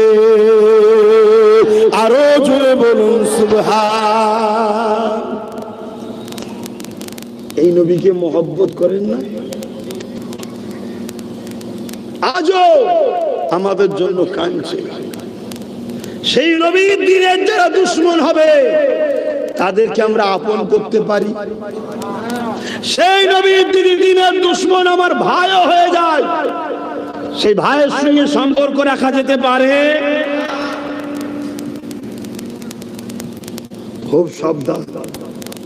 আজ পুরো দুনিয়া জুড়ে ষড়যন্ত্র চলছে ইসলাম ও মুসলমানকে মিটিয়ে দিবার। প্যালেস্তাইন আমাদেরকে মিটানো হচ্ছে, মসজিদ আকসাতে বোম চার্জ করা হচ্ছে, সুদানেতে মুসলমানদেরকে গণহত্যা করা হচ্ছে। আমার ভারতবর্ষের উত্তরপ্রদেশ থেকে শুরু করে সর্ব জায়গাতে মুসলমানদের উপরে হত্যা লীলা চলছে। মসজিদ মাদ্রাসাকে পর্যন্ত শেষ করে দেওয়া হচ্ছে। 2002 গুজরাটের মতো দাঙ্গাতে যার হাত রঙিন হয়ে রয়েছে তাকে ফুলের মালা পর্যন্ত আমার রাজ্য সরকার পাঠিয়েছিল, মনে আছে না? এদের সবাইকে দেখতে আলাদা লাগতে পারে, এদের সবার মূল জায়গা হচ্ছে একটাই, ইসলাম ও মুসলমানকে মিটিয়ে দাও। কোন কোন জায়গায় ডাইরেক্ট, আর কোন কোন জায়গায় সংখ্যা যেখানে বেশি আমরা ওখানে ডাইরেক্ট নয়, ওখানে একটু ইনডাইরেক্ট। আস্তে আস্তে ভালোবাসা জন্মে ঘরে ঢুকছে, আস্তে আস্তে প্রীত তৈরি করে কাছে আসছে, তারপরে নিয়ে যে মেরে ফেলার প্ল্যান করছে। উদাহরণস্বরূপ, যেখানে সংখ্যা কম আমাদের সেখানে ডাইরেক্ট জোর করে ধরে বিষ খাইয়ে দিচ্ছে, আর যেখানে আমাদের সংখ্যা বেশি একটু সেখানে ডাইরেক্ট বিষ খাওয়াচ্ছে না, অতিথি আপ্যায়নের নামে শরবত দিচ্ছে, শরবতের মধ্যে বিষ দিচ্ছে। কথা শুনছেন তো নাকি? অসুবিধা হচ্ছে। যেমন ডাইরেক্ট উত্তরপ্রদেশে, গুজরাটে, আসামে বিভিন্ন জায়গায় ডাইরেক্ট বিষ খাওয়াচ্ছে, অর্থাৎ বিজেপি হলো ডাইরেক্ট আমাদের দুশমন। আর আমার বাংলায় দেখুন, শরবতের নামে তার মধ্যে বিষ। আমাদেরই দরদি, আমাদেরই আপন, আমাদেরই সবসময় সাথে থাকার দাবিদার, আমাদেরই নিয়ে বড় হয়েছে, কিন্তু আমার মসজিদের জন্য কথা বললে বলে দিল্লি চলে যাও। আমার মাদ্রাসার জন্য যখন কথা বলবো বলে দিল্লি চলে যাও। এটা কি মেনে নেওয়া যেতে পারে? তার থেকেও বড় বিষয়, আপনারা হয়তো ভুলে যেতে পারেন, আমি কিন্তু ভুলে যাইনি। এক নারী সুরাতে এক চরিত্রহীন বিজেপির কোন এক এমপি, নূপুর শর্মা তার নাম, হযরত নবী মুহাম্মদ সাল্লাল্লাহু আলাইহি ওয়াসাল্লামের পরিবার নিয়ে নোংরা কটূক্তি করেছিল, মনে আছে? জোরে বলুন, মনে আছে? ওই সময় ধর্মপ্রাণ মানুষ তাম বিশ্ব জুড়ে আন্দোলন করছিল। আমার ভারতবর্ষের বিভিন্ন রাজ্যে আন্দোলন হচ্ছিল। আমার বাংলাতেও আমরা যারা নবীকে ভালোবাসি, সংবিধান অধিকার দিয়েছে, আমরাও আন্দোলন করছিলাম। ওই সময় বাংলার প্রাক্তন মুখ্যমন্ত্রী মমতা ব্যানার্জি কি বলেছিল? ট্রেন ধরে দিল্লি গিয়ে আন্দোলন করো, এখানে নয়। বলেছে না বলেনি? তাহলে আজকে ভাইপোকে ধরতে এলে আন্দোলন হবে বাংলায়। কোন টিএমসি নেতা মন্ত্রীকে ধরতে এলে, এক কথায় চোরেদের ধরতে এলে আন্দোলন হবে বাংলায়। কোন যদি কিছু সমস্যা হয় তার জন্য আন্দোলন হবে বাংলায়। টাটা কারখানাকে তুলে দিবার জন্য রোড বন্ধ করে হাজার হাজার কোটি টাকা সম্পদ নষ্ট করে এই বাংলায় আন্দোলন হতে পারে। আর আমাদের জানের থেকে প্রিয় নবী মুহাম্মদ সাল্লাল্লাহু আলাইহি সাল্লামের উপরে ওই চরিত্রহীন নারী যখন আঘাত দিয়েছিল, তার বিরুদ্ধে যখন আমরা আন্দোলন করছিলাম, এই বাংলার টিএমসি গভর্নমেন্ট বলেছিল ট্রেন ধরে দিল্লি চলে যাও। দিন আর তাহলে আমাদের কাছে যদি নবী আগে হয়, নবীর প্রেম যদি হৃদয়ে থাকে, আজকে তাহলে আমাদেরও বলা দরকার, ভোট আমাদের কাছে আশা করো না, কেন আমরা নবী মুহাম্মদ রাসূলের গোলাম। আমার নবীর হয়ে বাংলায় কথা বললে যদি তোমার বুকে ব্যথা হয়, আমার নবীর হয়ে আন্দোলন করলে তুমি যদি ট্রেন ধরে দিল্লি যাবার পরামর্শ দাও, তাহলে তোমার মতো অপদার্থকে আমরা ভোট দিয়ে বেঈমান হতে রাজি নয়। এটা বলা কি অন্যায় হবে? দরকার আছে না? হাত তুলে সাক্ষী দাও, কারা বলতে পারবে? কারা বলতে পারবে? হাত লম্বা করে তোলো। এ কথা যে বলতে পারবে না, আমার মনে হয় তুমি নিজেকে প্রশ্ন করো, তুমি বেঈমান কাফের ছাড়া আর কিছু না। আমি চ্যালেঞ্জ যাচ্ছি, কোন মুফতি, কোন মাওলানা, কোন পীর, পীরজাদা মায়ের বেটা যদি থাকে, আমার সঙ্গে আসে চ্যালেঞ্জে। তোরা এত বড় নেমো খারাম, তোরা এত বড় গাদ্দার, তোরা হাজার 2000 ভিক্ষাতে তোর এই শয়তানের পক্ষে দাঁড়াতে মন যায়। আর আমার রাসূলুল্লাহর উপরে যখন আঘাত দেয়, আমরা যখন কেসের ব্যবস্থা করি, কোরআনের উপরে যখন আঘাত দেয়, এই পাশে শয়তানটা কোরআনের বিরুদ্ধে যখন বলল, আমরা হাজার হাজার মামলা করলাম, প্রাক্তন রাজ্য সরকার টিএমসি গভর্নমেন্ট তাকে অ্যারেস্ট করেছে। আর ওয়াকফের জন্য নওশাদ রাস্তায় আন্দোলন করতে নেমেছিল, তাকে নিয়ে যে জেলে ভরে দিল। মানুষের জন্য কথা বলতে গেল, আবার 42 দিন জেলে ভরে দিল। কথা মাথায় ঢুকছে না? ঢুকে নেই। তুমি সন্ত্রাসকে শক্তিশালী করবে, তুমি রসুলের দুশ্মনকে শক্তিশালী করবে, তুমি কোরআনের দুশ্মনকে শক্তিশালী করবে। যে বলেছে কোরআন শেষ হয়ে যাবে, সে কোরআনের দুশ্মন নয়। ঈমানদার কখনো কোরআনের দুশ্মনকে সাপোর্ট করতে পারে না। যেমন আমরা বিজেপিকে সাপোর্ট করতে পারি না, বিজেপির সব থেকে বড় দালাল এই টিএমসির মমতাকে সাপোর্ট করতে আমরা কোনোদিন পারি না ঈমানদাররা। এই কথাটা আমার বাপ, আমার মা, আমার ভাই, আমার বোনেদের বোঝানো দরকার আছে না? অনেকে বলছে এখন ভোটের সময় চলছে, এখন কেন বলছো?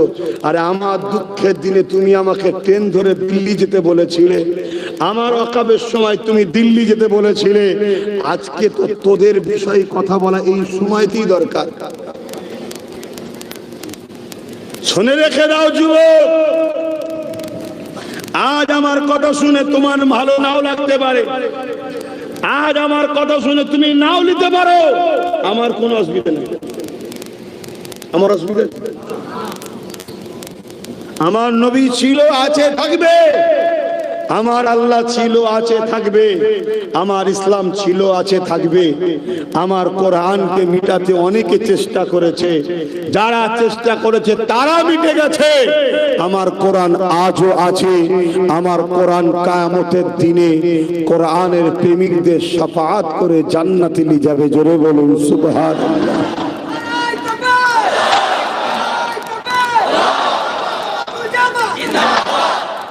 আজকের দিনে তুমি যদি রাসূলুল্লাহর পক্ষে না দাঁড়াতে পারো, তাহলে মনে রেখে দিও কিয়ামতের দিনে তুমি নবীর শাফাআত পাবে না। যে নবী পাকের বিরুদ্ধে বলেছে সে যেমন শয়তান, জাহান্নামী, কুকুর, তার বিরুদ্ধে বলতে গিয়ে যার বাধা হয়, যার অসুবিধা হয়, সেও আমার নজরে জাহান্নামেরই একটা কুকুর। কথা মাথায় ঢুকছে না? ঢোকে না? হ্যাঁ, মরণের ভয় তোমরা করতে পারো। মরণকে গলায় নিতে চাই রাসূলুল্লাহর জন্য। কেন? রাসূলুল্লাহর হয়েছে মরে, সে তো কবরে রাসূলুল্লাহ দিদার পাবে। জোরে বলুন সুবহানাল্লাহ। আরো জোরে বলুন সুবহানাল্লাহ। কথা মাথায় ঢুকছে? ওখানে যে লাইন দিকে মুখের সামনে বলো, আমার এই প্রতিবাদের, এই প্রতিবাদটা আমার কি অন্যায় হচ্ছে করা? আওয়াজ দিয়ে বলো, অন্যায় হচ্ছে? আমার তো মনে হয় যুদ্ধ যদি করতে হয়, যুদ্ধ করা দরকার। যুদ্ধ যদি করতে হয়, যুদ্ধ করব। কিন্তু রাসূলের দুশমনকে কখনো সাথ আমরা দিতে পারবো না। কেননা কিয়ামতের দিনে, কঠিন দিনেতে বাপ ছেলে হবে না, ছেলে বাপের হবে না, মা মেয়ের হবে না, মেয়ে মায়ের হবে না, স্বামী স্ত্রী হবে না, স্ত্রী স্বামী হবে না। এত কঠিন দিন হবে যেদিন মাথা এক বেগা ইখতিলাফাত পড়ে আল্লাহ বা সূর্যকে নামিয়ে দেবে। সূর্যের 12 গুণ তাপ বেড়ে যাবে। 1 গুণ তাপে কোটি কোটি মাইল দূরে রয়েছে, এই তাপ সহ্য করা যাচ্ছে না। সেদিন মাথার এক বেগা ইখতিলাফাত উপরে আল্লাহ নামিয়ে দেবে। সেই দিন কি করে সহ্য করবে? ওই সূর্যের তাপেতে মাথা ক্ষীণগুলো গলে গলে ঝরে ঝরে পড়বে। ওই সূর্যের তাপেতে লোহা যেমন আগুনে দিলে পুড়ে লাল হয়ে যায়, জমিনটা পুড়ে লাল হয়ে যাবে। মানুষ দাঁড়াতে পারবে না। ছেলে বাপকে জোর করে জমিনে শুয়াবে, তার বুকের উপরে পা দিয়ে দাঁড়িয়ে যাবে। বাপ ছেলেকে জমিনে শুইয়ে তার বুকের উপরে পা দিয়ে দাঁড়িয়ে যাবে। এ যুবকেরা, আমার আম্মা জানেরা, আমার বোনেরা, আর মুনাফিক চিনতে শেখো, গোস্তাখে রাসূলদেরকে চিনতে শেখো। এ যুবকেরা, না ওই কঠিন দিনে তোমাকে বাঁচাবার কোনো দাদা দিদি থাকবে না, কোন নেতা খেতা ওই দিনেতে কাউকে দেখা যাবে না। কেন? জালিম যারা হবে জাহান্নামে আগে চলে যাবে, অত্যাচারী যারা হবে জাহান্নামে চলে যাবে। তাদের কাতার তো আলাদাই হবে। এ যুবকেরা, তরুণেরা, বাবেরা, ওই কঠিন দিনেতে কেউ কারো হবে না। ওই সময় জামিন আল্লাহ মুহাম্মদ রাসূলুল্লাহ আল্লাহ পাকের কাছে ফরিয়াদ করবে, ইয়া রাব্বি হাবলি উম্মতি উম্মতি উম্মতি উম্মতি। আরো জোরে বলুন সুবহান। সেই নবীর জন্য জান দিতে পারবো বলছি, আর জান না দিতে পারলে, জানের থেকে বেশি মহব্বত না করতে পারলে ঈমানও তো না। সেই নবীর বিরুদ্ধে কেউ চরিত্রহীন নারী কিছু মন্তব্য করবে, আর তার বিরুদ্ধে আমি কথা বলতে যাব, আর আমার রাজ্য সরকার বলবে ট্রেন ধরে চলে যাও, ওখানে না হয় তেল পুলিশ হবে, কেস হবে, মামলা হবে। তাহলে মনে হয় কি ওরই বিরুদ্ধে আন্দোলনকে রুখতে চাইছে না চাই না? তাহলে ওর দলের লোক নয়। ওজন উচিত তো আরো শাবাশি দেওয়া, হ্যাঁ বেশি করে বল। কেন? বিজেপির বিরুদ্ধে আমিও তো, তুই যখন বিজেপির বিরুদ্ধে আন্দোলন করছিস আমার সম্পূর্ণ সহযোগিতা থাকবে, আরো কর। এদিকে আমার বাংলার কালচারই নয়, সেই কালচার হঠাৎ করে বাংলায় ঢুকলো, অস্ত্র তস্ত্র নিয়ে মানুষের দোকান টুকান পুড়িয়ে ভেঙে চুরে রোড অবরোধ করে হয় হচ্ছে, সেখানে রাজ্য সরকার পুলিশ দিচ্ছে। করুক, এই ভুল কথা বলছি নাকি? আর আমরা তোমাকে ভোট দেবো, আমার ভোটে তোমরা জিতবে, আর আমার মসজিদ মাদ্রাসা ওয়াকফের যখন কালা কানুন তৈরি করবে বিজেপি, সেই বিলকে তুমি সই করে ও পশ্চিম বাংলার ওয়াকফকে বিজেপির হাতে তুলে দেবে। বলো এ কোরআন মসজিদ মাদ্রাসার দুশ্মন নয়? তাহলে এই গাদ্দার গুলোকে তো এই সময় চিনা দরকার। মনে রাখবে ফাইসাল্লাহ তোমাদের হাতে না আল্লাহর হাতে। জোরে বলো। তাহলে কোনো ভয় হুমকি চুমকি দেখে লাভ নাই। অনেকে ভয় দেখাবে, দিনের শেষে যখন সব দেখবে পরিস্থিতি খারাপ, তখন এসে একটাই কথা বলবে, সবই ঠিক আছে, বিজেপি চলে আসবে। কি বলবে? আর জোরে বলে বিজেপি চলে আসবে। আচ্ছা, 2011-র আগে বিজেপি ছিল, এলো কি করে? দেশ স্বাধীনতার পর থেকে 1947-এ দেশ স্বাধীন, কথা বুঝে আসছে, তারপর থেকে 2011 পর্যন্ত বাংলায় বিজেপি আসতে পেরেছে। হঠাৎ করে বিজেপি বাংলায় এলো কি করে? ধরুন 1947 থেকে এই গ্রামে পাহারা দিতেন আমাদের কারি সাহেব, বুঝাবার জন্য বলছি, ইনার হাতে গ্রামের দায়িত্ব। এই গ্রামে কখনো খুন হয়নি, রেপ হয়নি, চুরি হয়নি।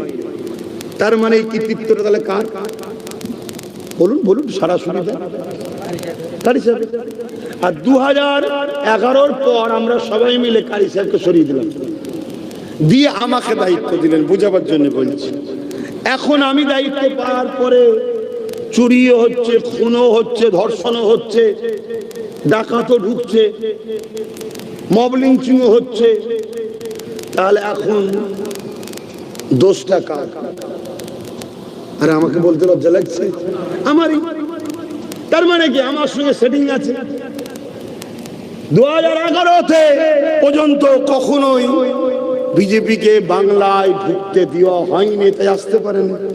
2011-তে 1998-এ বিজেপি তৈরি করলো টিএমসিকে। সেই দলকে বাংলায় আস্তে আস্তে ফান্ডিং করে ক্ষমতায় আনলো। ক্ষমতায় আসার পর তার পুলিশ দিয়ে বিজেপিকে, আরএসএস কে আস্তে আস্তে বাংলায় জায়গা করাচ্ছে টিএমসি। কথা শুনছেন? কেন? এখানে এক চান্সে হুড়োহুড়ি করলে অসুবিধা আছে, তাই আস্তে আস্তে হচ্ছে। আজকে সেই বিজেপি আসার জন্য 20,000 30,000 করে মুসলমানের নামকে এক একটা বিধানসভা থেকে কেটে বাদ দিয়ে দিয়েছে। শুনছেন? এবার কি করে রুখবেন? ভোটই তো আপনি দিতে পারবেন, তা রুখবেন কি করে? এই যে রুখার চান্সটা পাচ্ছেন না, 20-30,000 করে ভোট তো বাদ। এখন নতুন করে আবার নাটক করছে, বলছে বিজেপি চলে আসবে যদি আমাকে না দাও। করছে না? করেন। বিজেপিও প্রত্যেকটা রাজ্যে ইসলামের বিরোধী করছে। যে যে রাজ্যে বিজেপি আছে সে রাজ্যে মুসলমানদেরকে হত্যা করছে না করে? মসজিদ ভাঙছে না ভাঙে? মাদ্রাসার উপর আঘাত দিচ্ছে না দেয়? আমার বাংলা তো টিএমসি মসজিদ মাদ্রাসার উপরে হামলা করছে না করে? আমার বাংলা তো গোরক্ষা বাহিনী মুসলমানকে হত্যা করছে না করে? আমার বাংলা তো ইমামদের উপরে জুলুম হচ্ছে না হয়নি? হ্যাঁ বলবেন তুলনামূলক কম, হ্যাঁ আমিও বলছি কম। কমটার কারণ আছে, কেন এখানে 40% মুসলমান। এখানে যদি আস্তে আস্তে না মারা হয়, হুড়োহুড়ি করলে বাইচান্স হাত থেকে ফসকে গেলে আবার দিদি মুদি দুজনেই বাংলা থেকে বিদায়। শুনছেন তো নাকি? কারণ এ জাতি যদি একবার চোখ খুলে জেগে যায়, হারা ও মসজিদ ভাঙছে, ইও ভাঙছে, ও মাদ্রাসা ভাঙছে, ইও ভাঙছে, ও হত্যা করছে, ইও হত্যা করছে, এ জাতি যদি বুঝতে পেরে যায়, তাহলে 40% যদি ঘুরে অন্যদিকে চলে যায়, তাহলে না থাকবে ঘাস, না থাকবে গরু, দুজনেরই শেষ। এজন্য আস্তে আস্তে আস্তে আস্তে মারা হচ্ছে। শুনছেন না শোনেন না? কিন্তু মনে রাখবেন, যতগুলো বিল সেন্টারে পাস হয়েছে সবকটা বিলকে সাপোর্ট করে বাংলায় লাগু করেছে এই টিএমসি সরকার। তাহলে বলুন সেটিংটা কোথায়? আর আজকে যদি বলেন আপনি জলসার মাহফিলে এসে এ কথা বলছেন কেন? একটা কারণে বলছি, একটা কারণে, এরা আমার ইসলামের দুশ্মন, তাই ইসলামিক জলসার মাহফিলে ইসলামের দুশ্মনের বিরুদ্ধে বলা যাবে না, যাবে না। যদি না যায় তাহলে ফেরাউনের বিরুদ্ধে বলা যাবে না, নমরুদের বিরুদ্ধে বলা যাবে না, সাদ্দাতের বিরুদ্ধে বলা যাবে না, এজিদের বিরুদ্ধে বলা যাবে না, নমরুদের বিরুদ্ধে বলা যাবে না। কেন? তারাও ছিল অত্যাচারী শাসক এবং ইসলামের দুশ্মন, নবীদের দুশ্মন। আজকে দিদি মোদিও অত্যাচারী শাসক, ইসলামের দুশ্মন। একজন হুজুর হিসাবে নবিয়ানা মেম্বারে নবীর দুশ্মনদের বিরুদ্ধে নবীর উম্মতকে সজাগ করিয়ে তাদের থেকে দূরে থেকে ঈমান বাঁচাবার জন্য চেষ্টা করা দরকার আছে না? তবেই তো জলসা। নয় জলসা করে কি হবে? যদি কাফেরই হয়ে গেল, বেঈমান হয়ে গেলে জলসা দিয়ে কি হবে? যদি কাফের বেঈমান হয়ে গেল তো মসজিদ বেনি কি হবে? কাফের বেঈমানের নামাজ পড়ে কি হবে? শুনছেন? সব বক্তা মৌলভী সাহেবের সঙ্গে আব্বাসকে মিলাবেন না। আমি পেটের জ্বালায় জলসা করি না। পেটের জ্বালায় যদি জলসা করতাম মাসে একটা করলেই হয়ে যাবে। আমাকে যা দেয় মাসে একটা করলেই আমার সংসার চলে ভেসে যায়। শুনছেন তো নাকি? আমাকে কি দেয় আপনারাও তো জানেন, আপনারাই দেবেন তো। এতেও কত লোকের রাগ, যত রাগছে তত দেখছি বেশি করে দিচ্ছে। শুনছেন? তাহলে বলুন, আজকে টিএমসি দলের লোকেরা তাদের দলকে বাঁচাবার জন্য চিল্লাচ্ছে না চিল্লাই নেই? বিজেপিরা তাদের দলকে বাঁচাবার জন্য চিল্লাচ্ছে না চিল্লাই নেই? তা আমি আমার রাসূলুল্লাহ দিনের জন্য, রসুলের দিনের দুশ্মনদের বিরুদ্ধে চিল্লাবো না চিল্লাবো না? এজন্য চিল্লাচ্ছি, জাতিকে বুঝাচ্ছি, জাতি সময় এসেছে দিদি মুদির বিরুদ্ধে ভোটটা দাও।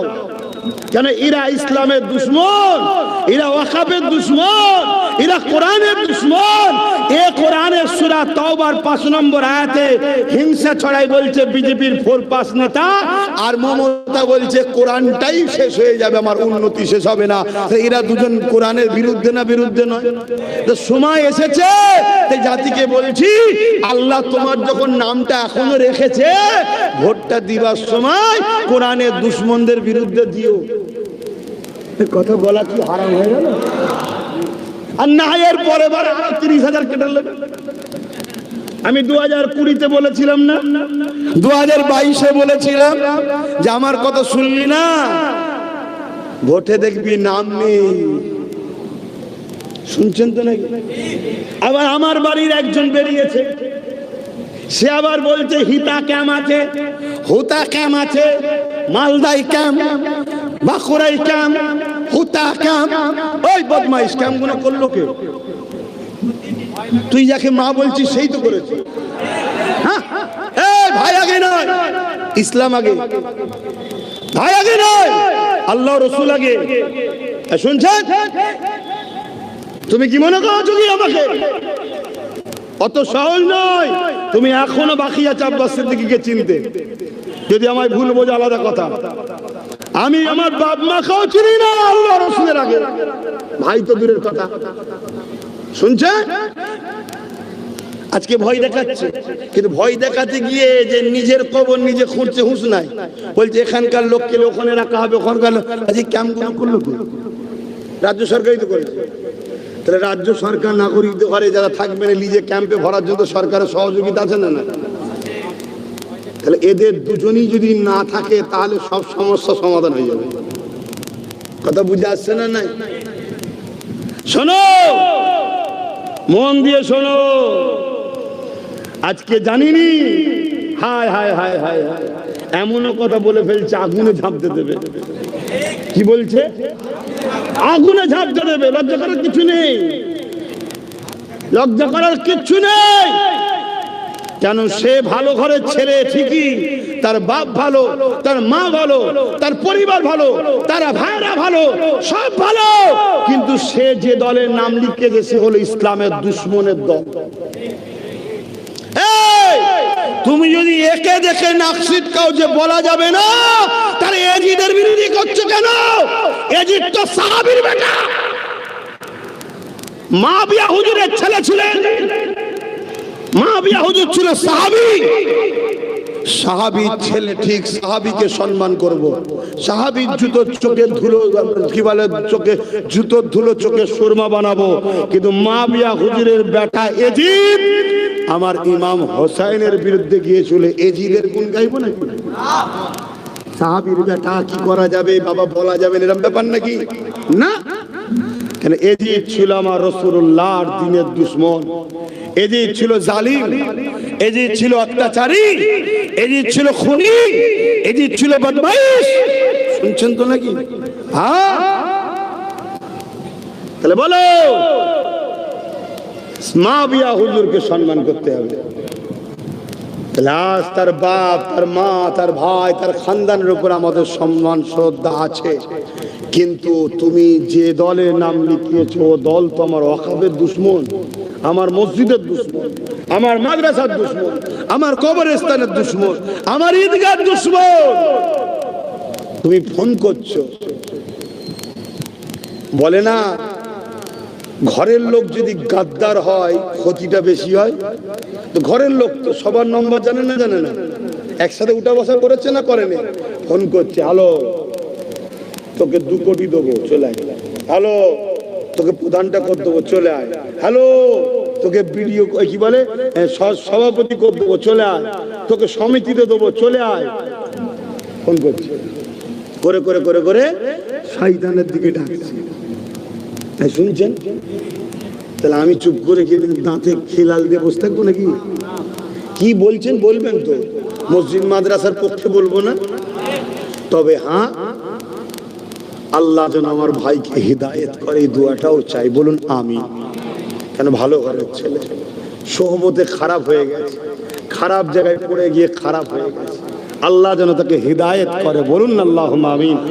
আপনি চান না ভাইটা ফিরে আসুক? তাহলে চান যদি, তাহলে দোয়া করুন আল্লাহ যেন ওকে হারিয়ে দেয়। হেরে গেলে দেখবেন ওকে আর পাত্তা দিচ্ছেন। শুনছেন তো নাকি? ওটা তো শুধু স্যাম্পেল, স্যাম্পেল, কোনো মূল্য নেই ওর, মমতার কাছে কোনো মূল্য নেই, স্যাম্পেল। শুধু মুসলমানদের ঘরে বোকা বানাচ্ছে, হুজুর রে দাঁড়িয়েছে রে, এই আমার তাহলে হুজুর আছে, দেখ দেখ। তাহলে আমি যদি মাদ্রাসার দুশমন হই, হুজুর কখনো সাথ দেয়? তার মানে আমি আল্লাহর ওলি, হুজুর আমার সাথে আছে, আয় আয়। এভাবে তোমাদেরকে ধরবে বলে ওই মাছ ধরতে গেলে যেমন টোপ দিতে হয়, ওকে টোপ বানিয়েছে। আর যখন ওই টোপ খাবে না, দেখবেন ওকে আর মমতার লেভেল। তাহলে আমার ভাই তওবা তিল্লাহ করে আবার ফিরে আসবে না, আসবে না? এইটা কি আমার ভাইয়ের দুশমনি করলাম? এক কথা বলছি, দেখলেন না, দেখলেন না? আর একজন এই মুফতি সাহেব কি করছে, আল্লাহ জানে কি মুফতি। ওর যে অপশন দিয়েছে, ওই যে কি শিক্ষা টিক্ষা সব না, সেখানে দেখাচ্ছে উচ্চ মাধ্যমিক পাস। তাহলে কত ফাঁসছে দেখেছেন? লোভ মানুষকে ধ্বংস কিভাবে করে। এতদিন সবাই জানতাম বড় মুফতি, বড় আল্লামা, এখন দেখছি উচ্চ মাধ্যমিক পাস। দেখেছেন আপনার সোশ্যাল মিডিয়ায়? হ্যাঁ কি না বলবেন? দেখলেন না কত খারাপ দিকে নিয়ে চলে যাচ্ছে? ইসলামে যেটা নিষেধ সেটা করাচ্ছে। দেখলেন না একটা আলেম দাবিদার, মুফতি দাবিদার, একটা লুটেরা গুন্ডা বদমাইশ কত লোকের অত্যাচার করেছে, তার পায়ে হাত দিয়ে সালাম করছে ভোট দিবার জন্য। কোথায় গেল? শুনছেন? তাহলে কোথায় না বাচ্ছে? তাহলে একটা আলেম, আপনারা কি চান একটা আলেম, একটা মুফতি, একটা দাবিদার, মৌলানা দাবিদার, সে একজন ফাসেক ফাজেল বেহুদা জালিমের পায়ে হাত দিয়ে সালাম করুক? এইটা আপনারা দেখতে চাইছেন? আপনারা ভিডিও তো দেখেছেন না, দেখেন না? তাহলে কোথায় না বাচ্চা ঘরে শুনছেন না, শুনেন না? এদেরকে না বাচ্চা কোথায়?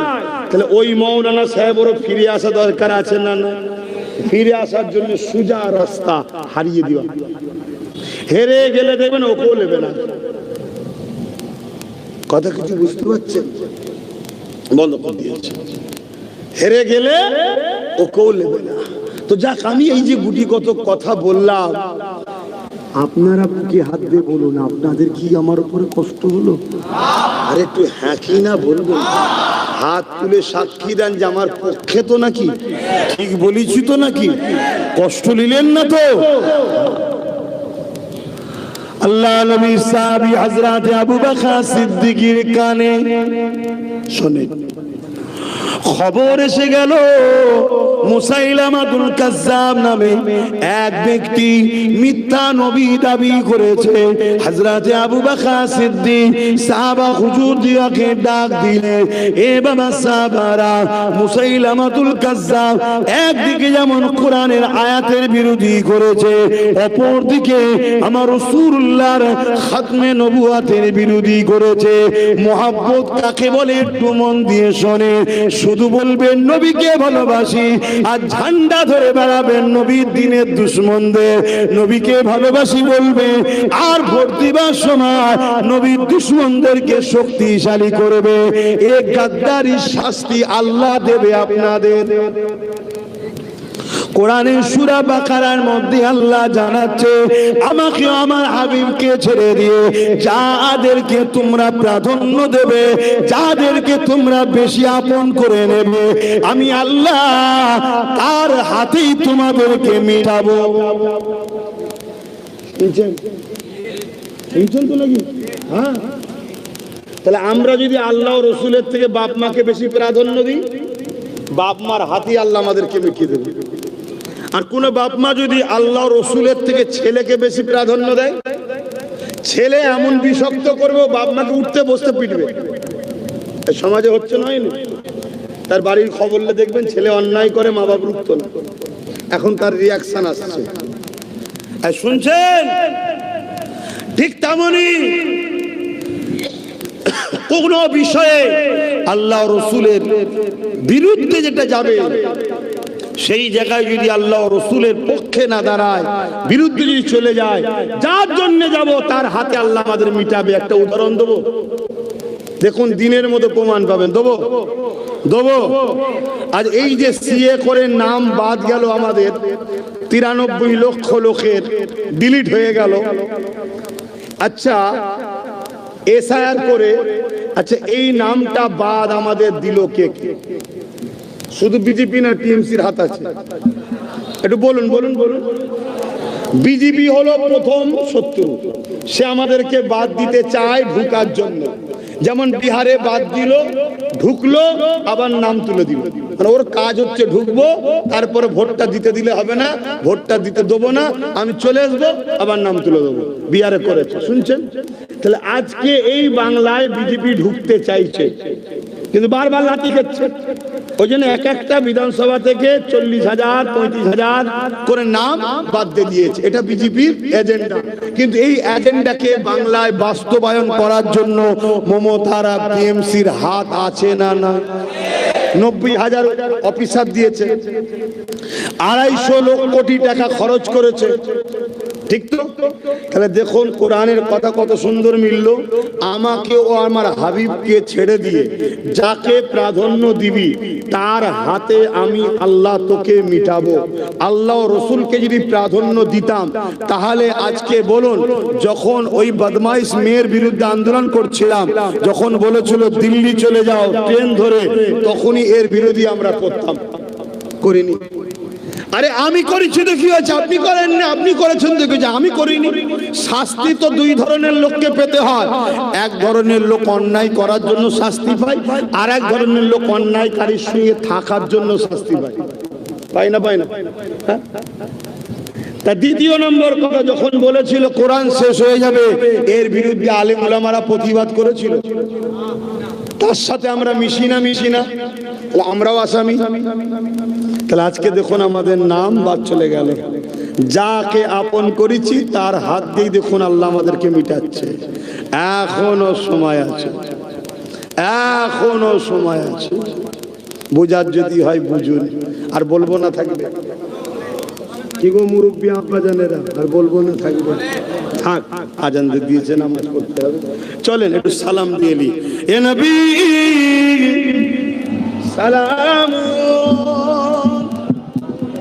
থাক।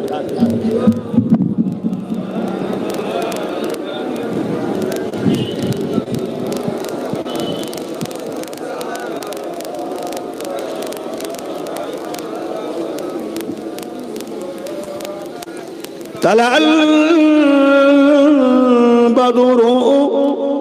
علينا من ثنيات الوداع وجب الشكر علينا ما دعا لله أهدى سلام يا رسول يا حبيب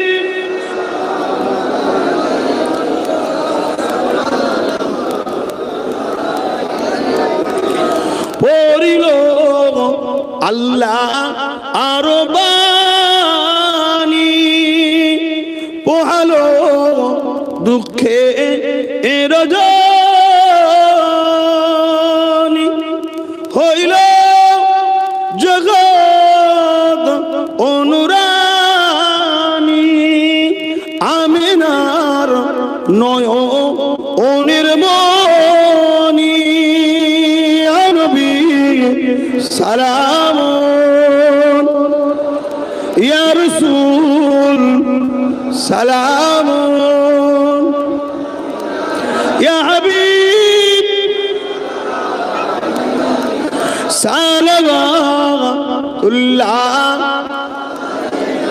সকলে বসেন, দোয়া হবে। বালাগাল উলা বিকামালিহি কাসাবাত দুজা বিজামালিহি হাসানাত জামিউ গুসালিহি সাল্লু আলাইহি ওয়া আলিহি আল্লাহুম্মা। চালু করতেছো তো?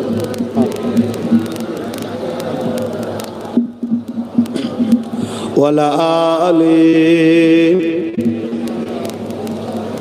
আমার আব্বা জানেরা, আমি একটা ছোট্ট কথা আপনাদের কাছ থেকে একটু জানতে চাইবো। কি ছেলে হিসাবে বাপকে জিজ্ঞেস করতে পারি তো, নাকি ভাই হিসাবে ভাইকে জিজ্ঞেস করতে পারি তো? আশা করছি মা বোনেদের কাছেও আমার অধিকার আছে জিজ্ঞেস করার। তার আগে একটা ছোট্ট কাজ আছে, সেটা কি হলো? এখানে লিস্ট লোক দেখাচ্ছি, যাও চল যাও। ও মনে পড়েছে, আচ্ছা সেই কোথায় যেন বললো নওসাদকে সব দিচ্ছে, আমায় দেয় না, ওই জন্য মনে নিয়ে না। ও চেয়ে খাওয়া লোক আমি না, ওই লোক যাও না, শুনলি? যাও তোমরা খেয়ে নেবে ভালোবেসে আমার নামে। ওটা আমি বলেছি রে বাবা, বড় ভাই হিসাবে ছোট ভাইয়ের আল্লাহ কারে লোক ভালোবাসছে দেখে আমার বুকটা বড় হবে না, হবে না কি? এই জন্য খুশি আনন্দ করে বলেছি কি। তো ছেলেরা যাচ্ছে একটু জলসার জন্য, যার যা খুশি দেন। আর বিসমিল্লাহ শরীফের সঙ্গে দরুদ শরীফ সূরা ফাতিহা ইখলাস শরীফ পড়েন, আর এই সুযোগে দানটা করে দেন। তারপরে একটা ছোট্ট কথা আপনাদের সঙ্গে একটু আলোচনা করব, বিনিময় করব, বাপ বেটায়, ভাই ভাই, মা বেটাতে, ভাই বোনেতে। কি লিখেছি? হ্যাঁ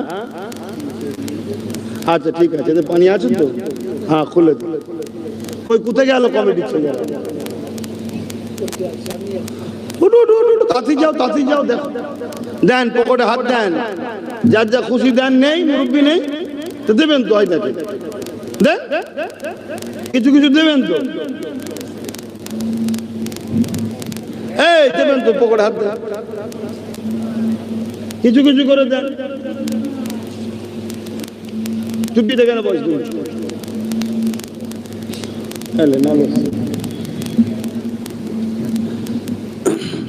বিসমিল্লাহির রহমানির রহিম।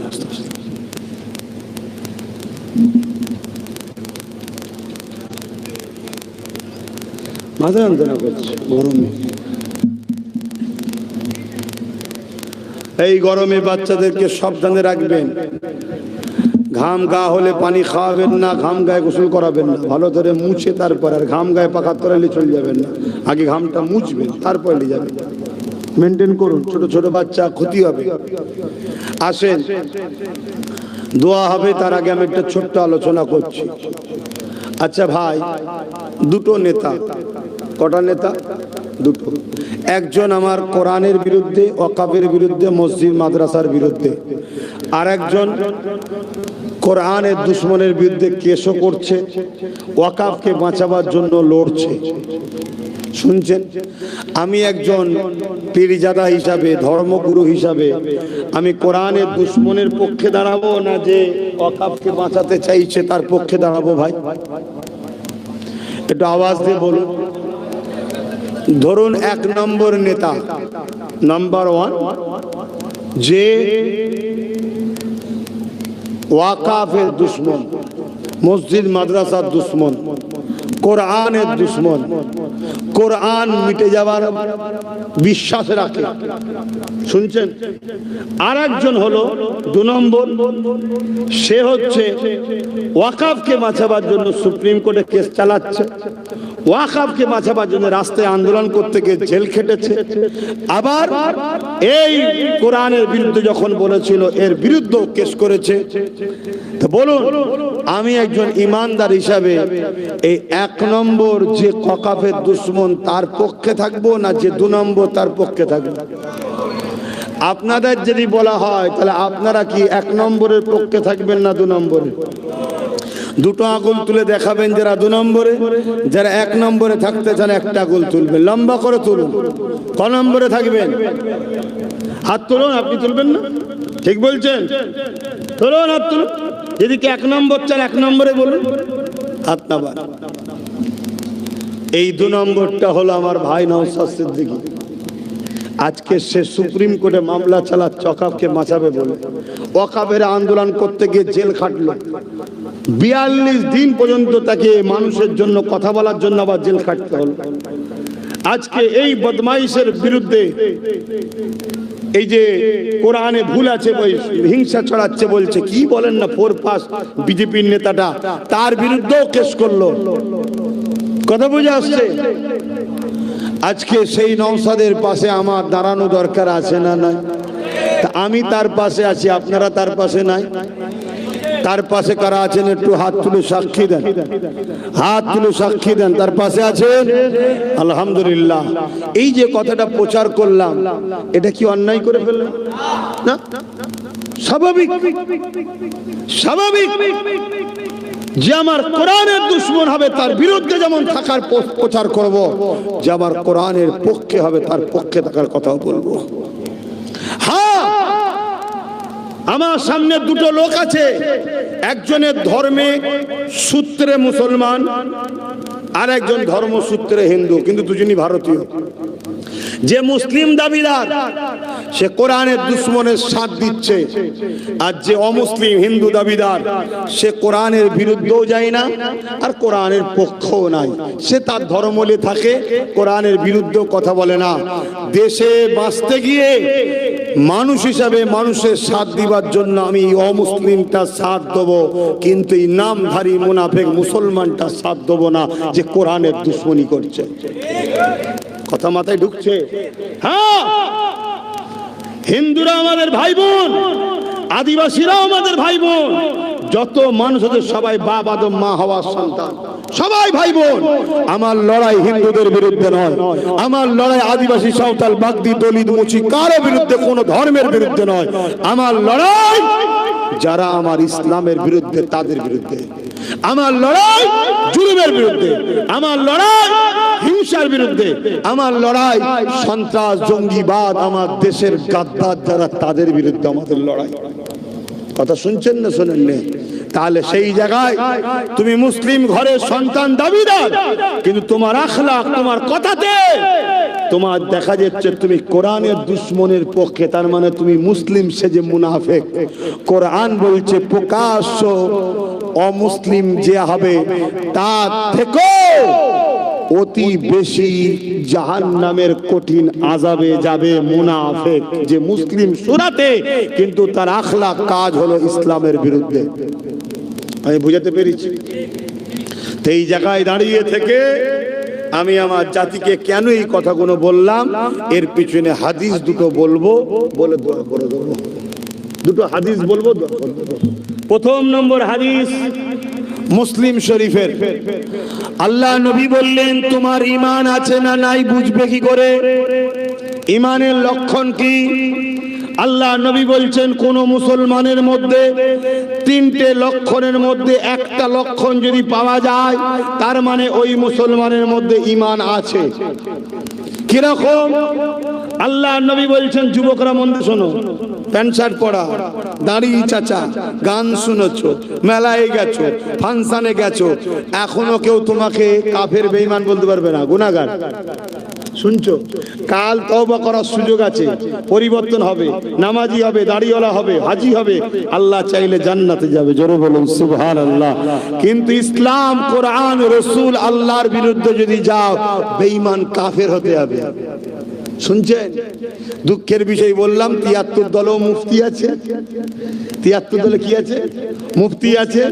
ওই মুফতিরা বেঈমান নেতাদের জন্য ফতোয়াবাজি করে, আল্লাহ ও রাসূলের দ্বীনের জন্য ফতোয়াবাজি করে না। এই বেঈমান নেতারা কখনো যখন কেউ বলে মসজিদে জুম্মার দিন হিংসামূলক, উগ্র, সাম্প্রদায়িক, উস্কানিমূলক বক্তব্য যেন না দেওয়া হয়, মসজিদের উপরে এত বড় দাগ লাগানো হচ্ছে, এই বেঈমান মুফতি মাওলানার মুখে কথা পাওয়া যায় না যে আপনি এটা ভুল বলছেন। কিন্তু যখন ওর বিরুদ্ধে আমি বলবো তখন মুফতি মাওলানা বেঈমান গুনাহ আমার বিরোধী করে। শুনছেন? সেদিন হতভাগা আকবর দ্বীনে ইলাহি লিখেছিল, তার পক্ষে অনেক আলেম ওলামা মুফতি ছিল, মুজাদ্দিদ আল-পেশানি আলহামদুলিল্লাহ তার গুটি কতক শিষ্য অনুসারীদের নিয়ে আকবরের বিরুদ্ধে একাই লড়ে এগিয়ে গেছে। জোরে বলুন সুবহানাল্লাহ। তো ভাইরা আমার, তাহলে রাসূল বললেন ঈমান আছে না নাই? কোন মুসলমানের মধ্যে এই তিনটে লক্ষণের মধ্যে একটা লক্ষণ যদি পাওয়া যায় তার মধ্যে ঈমান আছে। কি? আল্লাহ নবী বললেন অন্যায় দেখলে কোন মুসলমান যদি হাত দিয়ে রোখে জানবে তার ঈমান হলো এ ক্যাটাগরির ঈমান। যদি হাত দিয়ে রুখার লক্ষণ না থাকে তাহলে দ্বিতীয় লক্ষণ যেন মুখ দিয়ে প্রতিবাদ করে অন্যায়ের, তার মধ্যে ঈমান আছে, দ্বিতীয় স্তরের ঈমান। যদি মুখ দিয়ে প্রতিবাদ করতে না পারে রাসূল বললেন অন্তর থেকে কমসে কম ঘৃণা করে যেন দূরে সরে যায়, তার মধ্যে ঈমান আছে।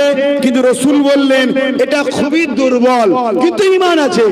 কিন্তু কোন মুসলমান অন্যায় দেখলো, হাত দিয়ে রুখলো না, মুখ দিয়ে প্রতিবাদ করলো না, অন্তর থেকে ঘৃণলো না, ঘৃণা করলো না, আর তাকে শক্তিশালী করার জন্য তাকে ভোট দিচ্ছে, সাথ দিচ্ছে, সহযোগিতা করছে, বাহবা করছে, রাসূলের হাদিস অনুযায়ী তার মধ্যে ঈমান। জোরে বলেন। তাহলে আমার জাতিকে বাঁচাবার জন্য ওয়াজ করা দরকার আছে না? এক নম্বর হাদিস বললাম। দ্বিতীয় হাদিস পাবেন কোথায়? মুসলিম, এটা বললাম মুসলিম শরীফ। এই হাদিসটা পাবেন কোথায়? মিশকাত শরীফ। মিশকাত শরীফের মধ্যে আল্লাহ রাসূল বলছেন কোন মুসলমান যদি জালিম অত্যাচারীকে, জালিম অত্যাচারী জানার পর তাকে শক্তিশালী করার জন্য তার সাথ দেয়, ওই মুসলমানটা ইসলাম থেকে বেরিয়ে যাবে। বিজেপি অত্যাচারী জালিম না জালিম নয়? জানার পরও কোন মুসলমান যদি তাকে শক্তিশালী করার জন্য ভোট দেওয়া হয়, কি জন্য? হারাবার জন্য শক্তিশালী করে ভোট দেয়, ওই মুসলমান ইসলাম থেকে। টিএমসি সরকার জালিম না জালিম নয়? মিটাচ্ছে জালিম নয়, কোরআনের বিরুদ্ধে বলবে জালিম নয়। এরপরও যদি কোন মুসলমান তাকে শক্তিশালী করার জন্য সাথ দেয়, নবীর হাদিসে ইসলাম থেকে বেরিয়ে যাবে। যে ইসলাম থেকে বেরিয়ে যায় তার নামাজ, তার রোজা, তার দাড়ি, তার টুপি কোনো কাজে। এদের মাথা খারাপ। আব্বাস সিদ্দিকীকে কি করে রুকা যায়? আমার রুকার রাস্তা ছিল তো, আমি তো বলেছিলাম 6 মাস ধরে প্রতিবাদ করছি, মমতাকে বলেছি তুমি ক্ষমা চেয়ে নাও যে কোরআন শেষ হয়ে বলা আমার ভুল হয়েছে, তাহলে আজকে আমি বলতাম না। তুমি বলো যে দিল্লি চলে যাও বলা ভুল হয়েছে, তাহলে আজকে আমি জোরে বলো প্রতিবাদ করতাম না। শুনছেন না শোনেন না? হ্যাঁ, তুমি মনে করেছো আমার দলে কিছু মুনাফেক বক্তা মলি সাহেব আছে, আমি যা খুশি করব। শোনো, হার জিতের ফাইসাল্লা আল্লাহর হাতে, কিন্তু আমি তোমার সুইচ টিপে জাহান্নামে যেতে পারবো না। আপনি কি বলছেন? আপনি কি বলছেন? এখন মাথায় ঢুকছে না তো যে আমরা গুটি কতক লোক কি করব? আমি একটা কথা বলি, ইব্রাহিম আলাইহিস সালামকে যখন আগুনে ফেলেছিল নমরুদ, দুটো আল্লাহর সৃষ্টি। কটা? একটা হলো গিরগিটি। তোদের অর্জুন সিংকে চিন দেখলে মনে হবে এটা গিরগিটি।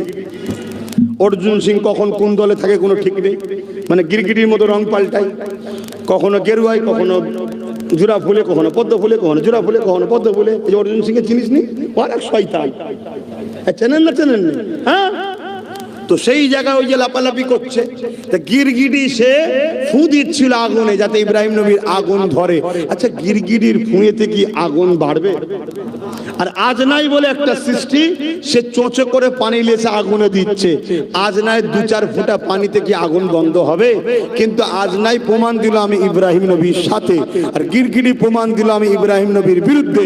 আল্লাহ তাই হুকুম করে দিল আজনাইকে মারা জায়েজ, আর ইব্রাহিমের পক্ষে গিরগিটি প্রমাণ দিল আমি ইব্রাহিমের বিরুদ্ধে। তাই আল্লাহ বললেন গিরগিটিকে মারা জায়েজ, আর আজনাই প্রমাণ দিলাম ইব্রাহিম নবীর পক্ষে। আল্লাহ বললেন একে মারা না জায়েজ, মারা যাবে না। তাহলে আজ আমি যখন ভোট দিতে ঢুকবো, সুইচটা টিপার সময় আমার হৃদয়টা বলবে, আর আল্লাহ দেখছে যে আল্লাহ এই সরকার থেকে এতদিন ভোট দিয়েছিলাম, আজকে দিচ্ছিনি কেন? এ বলেছিল কোরআন শেষ হয়ে যাবে, এ বলেছিল ওয়াকাবের আন্দোলন দিল্লি গিয়ে করো, এ বলেছিল মুহাম্মদ সাল্লাল্লাহু আলাইহি ওয়াসাল্লামের বিরুদ্ধে যখন সেই জালিম মহিলা বলেছিল জপুর শর্মার বিরুদ্ধে আন্দোলন করছিলাম, এ বলেছিল ট্রেন ধরে দিল্লি চলে যাও। তাই তোমার হাবিবের ও কোরআনের দুশ্মন বলে একে ভোটটা দিলাম না। তোমার ভোটে কি হবে তোমার জানার দরকার নেই, তুমি ইমানদার প্রমাণটা দিলে। আল্লাহ যদি গিরগিটিকে মারা জায়েজ করে, আর ইব্রাহিমের পক্ষে থাকাতে কোনো উপকার না হওয়ার পরও আল্লাহ যদি আজনাইকে মারা নাজায়েজ করে দেয়, তাহলে আমরাও তো আশা রাখতে পারি আল্লাহ এর বিনিময়ে পরকালে আমাদেরকে মাফ করে দিতে পারে। যে আমি এজন্য ওকে দিইনি, এতদিন দিয়েছিলাম, আজ দিলাম না। উদ্দেশ্য কি? আল্লাহ ও রাসূল। শুনছেন তো নাকি? আর না মাথার মধ্যে ঢুকছে রাজনীতি আলাদা, ধর্মনীতি আলাদা। আমার তোমার যদি ইসলামের অনুসারী যারা, তোমার আমার নিঃশ্বাস টানা ফালা সবকিছুর মধ্যেই আল্লাহর পরীক্ষা আছে। অন্য ধর্মের কথাই বলতে চাইছে, তোমার আমার নিঃশ্বাস টানা ফেলা সব কিছুর মধ্যেই আল্লাহর পরীক্ষা। আর না হয় যখন এজিদ রাজ পাওয়ার দখল করে হোসাইন পাকের বায়াতটা নিতে ছিল, তো হোসাইন পাক বায়াত হলেন না কেন? ও তো রাজনীতির বিষয় না, ও অত্যাচারী জালিম বদমাইশ ইসলামের দুশ্মন শাসক, তাই ওর হাতে এজিদ হাত দেবে না। সেদিন ছিল হাতের উপরে হাত রাখা, আর এখন হয়েছে সুইচ টিপা। কথা মাথায় থাকবে তো নাকি? আর তো না 1000-2000 বিক্রি হয়ে যাবেন। আচ্ছা, যদি হন আমার কি লস আছে ভাই? কথা বলবেন তো, কি লস আছে? কোনো লস আছে আমার? না, লস আমার কিসের লস আছে? আমার ডিউটি ছিল আপনাকে জানিয়ে দেওয়া, জানিয়ে দিলাম, বাকি আপনার ইচ্ছা। আসেন তওবা করি, দোয়া চাইব। বিসমিল্লাহির রহমানির রহিম।